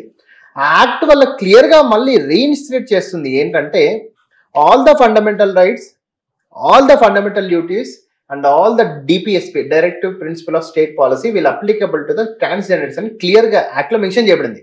ఇప్పుడు ఎవరైతే ఫండమెంటల్ రైట్స్ వైలేట్ చేస్తున్నారో, ఫండమెంటల్ రైట్స్ అంటే ఏంటి, నాకు ఈక్వాలిటీగా, ఇప్పుడు మేల్ కి ఫీమేల్ కి ఏ విధంగా పోలీస్ స్టేషన్ వాళ్ళు కంప్లైంట్ రిసీవ్ చేసుకుంటారో ట్రాన్స్జెండర్ కూడా అదే విధంగా నాకు పోలీస్ స్టేషన్ కంప్లైంట్ రిసీవ్ చేసుకోవాలి. Article 19 right to freedom of expression. ఇప్పుడు మేల్ ఫీమేల్ ఏ విధంగా ఫ్రీడమ్ ఆఫ్ ఎక్స్ప్రెషన్ చేస్తున్నారో, ఏ విధంగా ఎంప్లాయ్మెంట్ చేసుకోవాలనుకుంటున్నారో ట్రాన్స్జెండర్స్ కూడా same expression, same employment, same opportunity కల్పించాలని ఫండమెంటల్ రైట్స్ చెప్తున్నాయి. And all the fundamental rights from article 14 to article 32 వరకు అన్ని కూడా transgenders అప్లికబులే.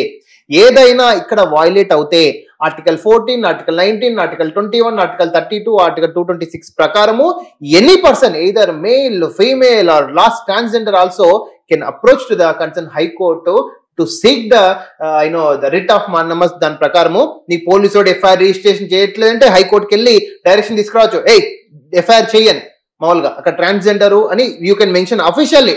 Second male or female, transgender clear గా జెండర్ మెన్షన్ చేసుకుంటూ నాకు ఇలా పోలీస్ వాళ్ళు కన్సర్న్ పోలీస్ వాళ్ళు, రాచకొండ పోలీస్ వాళ్ళు ఇట్లా నా మీద ఎఫ్ఐఆర్ కంప్లైంట్ ఇచ్చిన తీసుకోవట్లేదంటే there is a authority to register. మన హైకోర్టుకి వెళ్ళి ఆ ఎఫ్ఐఆర్ చేయండి అమ్మా within 1 week, within 2 weeks అని డైరెక్షన్ తీసుకురావచ్చు ట్రాన్స్జెండర్స్.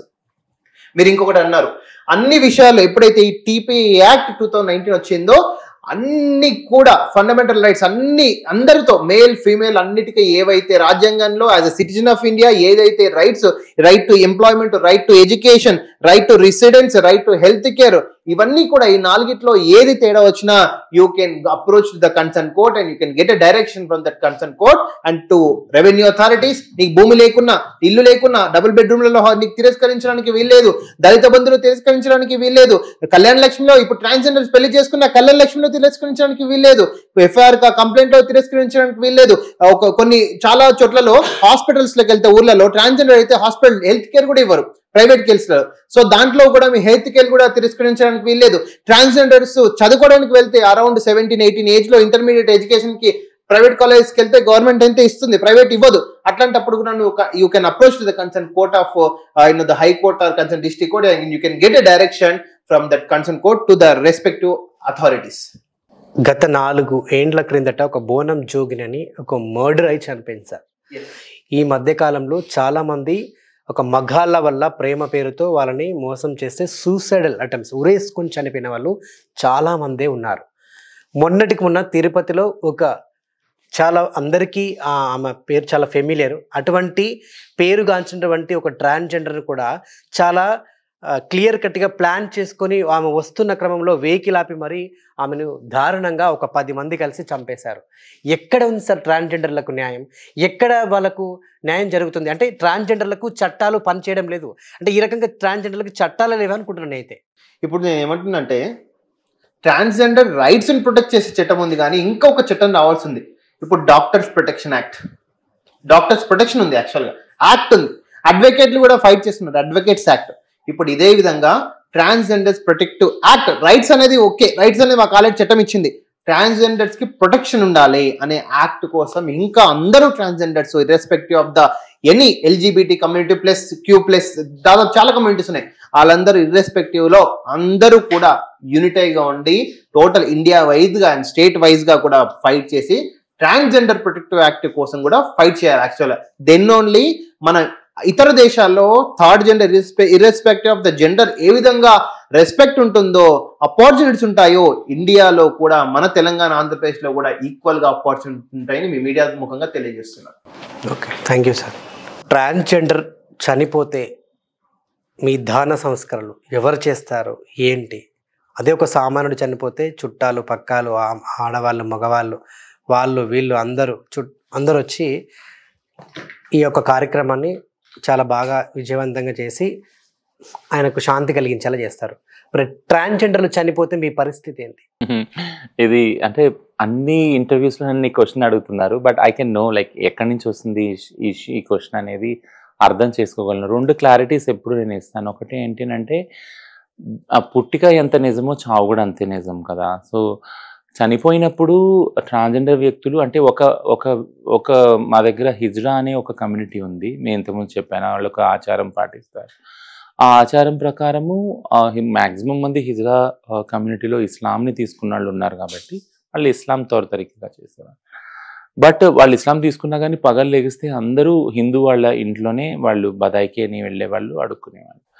థింగ్ ఏంటంటే ఆ ఒక కమ్యూనిటీని చూసి ఒక మిత్ ఏముంది అంటే, ఒక భ్రాంతి ఏముంది అంటే, వాళ్ళ చావు ఎవరు కనపడకుండా చేస్తారు, రాత్రిపూటలు దాన సంస్కారాలు చేస్తారు, అది ఎవరు చూడకూడదు. ఇటువంటి చాలా మిత్స్ అండ్ మిస్కాన్సెప్షన్స్ యూట్యూబ్లో కూడా ఉన్నాయి, చాలా వీడియోస్లో చూశాను.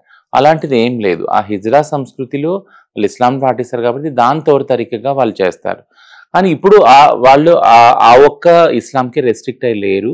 హిజ్రా కమ్యూనిటీలో కూడా చాలా మేజర్ డెసిషన్స్ తీసుకున్నారు. ఏ రిలీజన్ అయినా కానీ వాళ్ళు యాక్సెప్ట్ చేస్తున్నారు. ఆ రిలీజన్ ప్రకారం వాళ్ళు ఫాలో అవ్వచ్చు. హిజ్రా కమ్యూనిటీలో ఉన్న వాళ్ళకి ఆ ఫ్రీడమ్ ఇచ్చింది ఇప్పుడు ఆ కమ్యూనిటీ. సో ఇప్పుడు ఈ అండర్స్టాండింగ్ రావాల్సిన అవసరం చాలా ఉంది. ఏంటంటే ఇప్పుడు నేను హిందూగా పుట్టాను, నేను హిజ్రా అయిపోయాను ఫర్ ఎగ్జాంపుల్, లేదా నేను ట్రాన్స్ అని ఓపెన్ అప్ అయ్యాను. సో నాకంటూ అసలు ఇంట్లో ఏది జాగా ఉండదు, అసలు ఇంట్లోనే పంపించేస్తారు తల్లిదండ్రులు అందరు బయటికి. అప్పుడు నేను ఒక గ్రూప్ తయారు చేసుకుంటాను, నాకు సంబంధించిన కమ్యూన్లో ఉంటాను. వాళ్ళందరూ నాకు కేర్ అండ్ సపోర్ట్, ఒకరికొకరు సహాయంగా ఉంటారు. ఒకవేళ నేను హిందూగా పుట్టి నేను హిందూయిజంలో ఫాలో అవుతున్నప్పుడు ఖచ్చితంగా నా చావు ఏదైతే ఉంటుందో అది హిందూ తరికలానే అవుతుంది. క్రిస్టియన్ అయితే క్రిస్టియన్ తరికలు అవుతుంది. సో ఇందులో ఈ మిత్ని మనం బ్రేక్ చేయాలి. ఏంటంటే ట్రాన్స్జెండర్ వాళ్ళు చనిపోతే ప్రత్యేకమైన రిచువల్స్ అనేవి ఏమీ లేవు. రిచువల్స్ అనేవి కులం లేదా మతం ప్రాతిపదికగా ఉన్నాయి. దాని ప్రకారం వాళ్ళు ఏ కులంలో పుట్టారు, ఏ మతం ప్రకారం దాని ప్రకారమే జరుగుతాయి అంతే. సో ప్రత్యేకించి వారికంటూ ఏమీ లేవు. ఓకే, ఈ సమయంలో తీసుకెళ్ళాలి, వాళ్ళకు కూడా 10 days చేస్తారా చేయరా ఇదంతా ఉంటుంది కదా, అట్లేం లేదు. వాళ్ళు ఒకవేళ ఒక కులంలో పుడితే ఆ కులం కట్టుబాట్లు ఎలా ఉన్నాయి, చావు అయినప్పుడు ఆ మత ప్రకారం ఆచారం ప్రకారం అదే ఫాలో అవుతుంది. ఓకే, సో ప్రజెంట్ గవర్నమెంట్ నుంచి మీకు ఏదైనా మేలు జరుగుతుందా? సామాన్యులకు ఆడ మగకు వచ్చినట్టు ఆధార్ కార్డులు కానీ ఓటర్ ఐడీలు కానీ ఇంకా ఇతర కానీ సో ఏమి బెనిఫిట్స్ మీకు అందుతున్నాయి? సో అదేవిధంగా గవర్నమెంట్ నుంచి మీరు ఇంకా ఏమి ఎక్స్పెక్ట్ చేస్తున్నారు? సో ఒక హిస్టారిక్ మూవ్ ఏదైతే ఉందో తెలంగాణలో వేయబడింది, ఈ 33 క్లినిక్స్ 33 జిల్లాల్లో స్టార్ట్ చేయడం అనేది దేశంలో ఎక్కడ జరగలేదు. దిస్ ఈస్ హిస్టరీ యాక్చువల్గా. సో దానికి చాలా మేము రుణపడి ఉన్నాం, కృతజ్ఞతలు కూడా చెప్తున్నాం ప్రభుత్వానికి. ఎందుకంటే Telangana will be the first state, మిగిలిన స్టేట్స్ కూడా స్టార్ట్ చేస్తారని అనుకుంటున్నాం. హెల్త్ అనేది సర్జరీస్ కాదు, హెల్త్ అనేది చాలా పెద్ద సబ్జెక్టు. సో ఓవరాల్ హెల్త్ అందులోకి వస్తుంది. మంచి చెడు బాగోగులు, శరీరం సంబంధించిన మానసిక ఆరోగ్యం, that's a very good move. Second move, ఇప్పుడు 44 మందికి కానిస్టేబుల్ ఉద్యోగాలు ఇచ్చారు, which is also history actually గా. 44 మందికి అందులో 21 ట్రాన్స్ మెన్ ఉన్నారు, మిగిలిన వాళ్ళందరూ ట్రాన్స్ విమెన్ ఉన్నారు. సో ఏదైతే ట్రాఫిక్ సిగ్నల్లో అడుక్కునే వాళ్ళు మా వాళ్ళు అదే ట్రాఫిక్ సిగ్నల్లో ఇప్పుడు డ్రెస్ వేసుకొని ఒక కానిస్టేబుల్ లాగా నిలబడతారు యాక్చువల్గా, విచ్ ఇస్ హిస్టారిక్. అంటే మొత్తం కంట్రీకే అది ఒక రోల్ మోడల్గా ఉంది తెలంగాణ. సో దానికి కూడా we are very thankful to the government, Telangana government. So ఇంకా నెక్స్ట్ కావాల్సిన వాటికి ఏమన్నా వస్తాను. కావాల్సింది ఏంటంటే సేఫ్టీ, సెక్యూరిటీ. ఇప్పుడు లాయర్ గారు చెప్పినట్టు ఏదైతే మ్యారేజ్ పిటిషన్ ఆల్రెడీ సుప్రీంకోర్టులో ఉంది, అంటే మ్యారేజ్ చేసుకునే హక్కు ఇవ్వమని వెంటనే అడగట్లేదు. మేమేమంటే మా దగ్గర అప్రోచ్ అయ్యే ఎవరైతే సోకాల్డ్ మగాళ్ళు ఎవరైతే ఉన్నారో, లేదా ట్రాన్స్మెన్ అయితే ఆడవాళ్ళు ఏదైతే ఉన్నారో, మేము రిలేషన్షిప్స్లో వెళ్తాం. మేము మనుషులమే కదా, రిలేషన్షిప్స్లో మేము ఉన్నప్పుడు ఆ ప్రేమను మేము కోరుకున్నప్పుడు కొంతకాలం వరకు ఉండి ప్రేమించి ఆ తర్వాత హఠాత్తుగా వాళ్ళు మాయమైపోతారు మా జీవితంలో నుంచి. మాయం అయిపోయినప్పుడు ఒకలాంటి ట్రామాలోకి వెళ్ళిపోతాం మేము. ఓకేనా? ఆ ట్రామా నుంచి బయటపడటం చాలా కష్టం, మెంటల్ హెల్త్ చాలా డిస్టర్బ్ అవుతుంది. సో ఇవన్నీ ఎందుకు చెప్తున్నానంటే గత 21 నుంచి 2021 నుంచి తీసుకుంటే తెలంగాణలో ప్రతి నెల 2 నెలలకు ఒక సూసైడ్ అవుతుంది. ఇప్పుడు కొత్తగా రీసెంట్గా ఎవరైతే పార్ట్నర్స్ ఉన్నారో, అంటే ఇప్పుడు ట్రాన్స్ ఉమెన్తో పార్ట్నర్షిప్లు ఉన్నారు, వాళ్ళు కూడా సూసైడ్ చేసుకున్నారు. థింగ్ ఏంటంటే this is a red flag. మనందరం ఏమి ఆలోచించాలంటే ఇది ఎక్కడో ఏదో జరుగుతూ ఉంది తప్పు. దీన్ని అడ్రస్ చేయాలంటే కనుక ఈ రిలేషన్షిప్స్ ఏవైతే ఉన్నాయో ఇవి సేఫ్ చేయాలి, సెక్యూర్ చేయాలి. యాక్చువల్లీ దీనిలో ఉన్న వైలెన్స్ని అడ్రస్ చేయాలి మనం. దీన్ని ఒక పాలసీగా తెమ్మని అడుగుతున్నాం. ఏంటంటే ఎవరైనా ట్రాన్స్జెండర్ వాళ్ళు ఒకవేళ రిలేషన్షిప్లో ఎంటర్ అవుతుంటే, వాళ్ళతో ఎంటర్ అవుతుంటే ఖచ్చితంగా ఒక ఒక ఒక అలారం రింగ్ అవ్వాలి. ఏంటంటే వీళ్ళతో వెళ్ళినప్పుడు ఖచ్చితంగా మనం రేపొద్దున ఈ రిలేషన్షిప్ని ఒకవేళ విడిగా ఉండమని డిసిషన్ తీసుకున్నప్పుడు, బ్రేకప్ చేసినప్పుడు ఖచ్చితంగా లైబుల్గా ఉంటాం మనం. వాళ్ళకి ఏదో ఒకటి వాళ్ళు మనతో స్పెండ్ చేసిన ఏదైతే టైం ఉందో, ఫీలింగ్స్ ఉన్నాయో, ఆ హర్ట్ చేసిన దానికి దాన్ని ఎవ్వరూ కంపన్సేట్ చేయలేరు. యాక్చువల్లీ నేను ఓన్లీ ట్రాన్స్జెండరే అన్నాను, అది ఏ రిలేషన్షిప్లో కూడా ఉంది కదా, ఆడమగలో కూడా. సో ఒక పాలసీగా రావాల్సింది ఏంటంటే, మా నెక్స్ట్ డిమాండ్ గవర్నమెంట్స్ ఏంటంటే, ఒకవేళ ఒక ట్రాన్స్జెండర్ వ్యక్తితోటి రిలేషన్షిప్లో ఎవరైనా ఎంటర్ అవుతుంటే వాళ్ళు గుర్తుపెట్టుకోవాల్సిన కొన్ని విషయాలు పాలసీగా తండి. మీరు కొంతకాలం నుండి విడిపోతుంటట్లయితే ఖచ్చితంగా ఆ వ్యక్తికి, ఆ ట్రాన్స్జెండర్ వ్యక్తికి భరణం కానీ, లేదా కంపన్సేషన్ కానీ, లేదా లైఫ్ లాంగ్ ఏం సేఫ్టీ మీరు ఇస్తారనేదాన్ని మీరు ఒక పాలసీగా తండి. ఖచ్చితంగా ఒకవేళ మీరు మ్యారేజ్ చేసుకున్నా, వాళ్ళతో కలిసి ఉన్నా కానీ కొన్ని రోజుల తర్వాత వెళ్ళిపోతే మీరు ఖచ్చితంగా అవి చేయాల్సి ఉంటుంది అనేది ఒక పాలసీగా తెమ్మని అడుగుతున్నా. దీనివల్ల ఒక సేఫ్టీ ఏమవుతుందంటే, ఎలా అంటే అలా రిలేషన్షిప్స్లో ఉండి వెళ్ళిపోయే ఒక ఏదైతే హ్యాబిట్ ఉందో దానికి ఒక అడ్డుకట్ట అవుతుంది. మా ట్రాన్స్జెండర్ వాళ్ళని సేవ్ చేసుకోగలుగుతాం, సూసైడల్ కాకుండా, మెంటల్ ట్రామా కాకుండా, లోన్ కాకుండా చూసుకోగలుగుతాం. రెండోది ఏంటంటే హింస, ఈ రౌడీ, ఈ వైలెన్స్, క్రైమ్ ఏదైతే ఉందో దీనికి ఒక అడ్డుకట్ట వేయాలి. Already transgender person protection of rights act rules అన్నీ చెప్తున్నాయి ఏంటంటే ఏదైతే వైలెన్స్ ఉందో, ఒకవేళ వైలెంట్గా ఉన్నట్టు మినిమం ఇచ్చారు అందులో 2 ఏళ్ళు శిక్ష అని. బట్ దాన్ని ఫస్ట్ నుంచి కూడా యాక్ట్ అవ్వక ముందు నుంచి కూడా మేము చెప్తున్నాము, అది 2 ఏళ్ళు సరిపోదు, దాన్ని పెంచండి అని. అంటే ఆడవాళ్ళని రేప్ చేస్తే, లేదా ఆడవాళ్ళని మర్డర్ చేస్తే, లేదా SC/ST అట్రాసిటీ ప్రకారం దళిత్ ఉమెన్కి ఏదన్నా జరిగితే, ఇవన్నీ ఇన్ని రకాల ప్రకారం రేప్ అయితే ఇన్ని రకాల ప్రకారం మినిమం ఏదైతే ఉందో అది 7 to 9 years ఉంది. సో ట్రాన్స్జెండర్ వల్ల ఎంత క్రైమ్ పెరుగుతుంది? అదే, సో వీళ్ళకి 2 ఏళ్ళు ఇవ్వటం వల్ల అది బెయిలబుల్ అఫెన్స్. అది అంటే నాన్ బెయిలబుల్ అని చెప్తున్నారు, బట్ కానీ అక్కడికక్కడ వాళ్ళు స్టేషన్ బెయిల్ తీసుకొని వెళ్ళిపోతారు. ఒక మర్డర్ చేసినా కానీ, లేకుంటే ఒక సెక్షువల్ హెరాస్మెంట్ చేసినా కానీ ఒక భయం లేదు. ఒక ఏంటంటే ఒక భయము, వీళ్ళ దగ్గరికి వెళ్తే, వీళ్ళ జోలికి వెళ్తే, వీళ్ళ బాడీని డిస్టర్బ్ చేస్తే మనకి ఇంత కఠినమైన శిక్షలు పడతాయని ఆ భయం లేదు కదా. నేను ఇది అడ్వకేట్ చేయట్లేదంటే ఆ సెక్షువల్ కఠిన పడటం వల్ల ట్రాన్స్జెండర్ వాళ్ళ మీద అత్యాచారాలు ఇవన్నీ తగ్గుతాయని నేను అంటలేదు, బట్ ఆ భయమే లేదు ఫస్ట్ ఆఫ్ ఆల్ ప్లేస్లో, సమాజంలో. సో ఖచ్చితంగా అట్లాంటి ఒక పాలసీ కానీ, చట్టం కానీ, చట్టంలో సవరణలు కానీ జరగాలి. ఎందుకంటే అది జరగనంత కాలం యథేచ్ఛగా ఇలా చంపే వాళ్ళు ఏదైతే హత్య రాజకీయాలు ఉన్నాయి ఇవన్నీ కూడా, అది ఎవరైనా చంపవచ్చు, బయట వాళ్ళు చంపవచ్చు, విత్ ఇన్ కమ్యూనిటీ కూడా చంపుకోవచ్చు. బట్ వాళ్ళకి ఆ అలారం రింగ్ అవ్వదు. ఏంటంటే ఇది చట్ట ప్రకారం నేరము, ఇది పెద్ద నేరము, దీనికి ఇంత శిక్ష ఉంది అనేది ఒక భయం అనేది ఉండదు. అది ఓకే.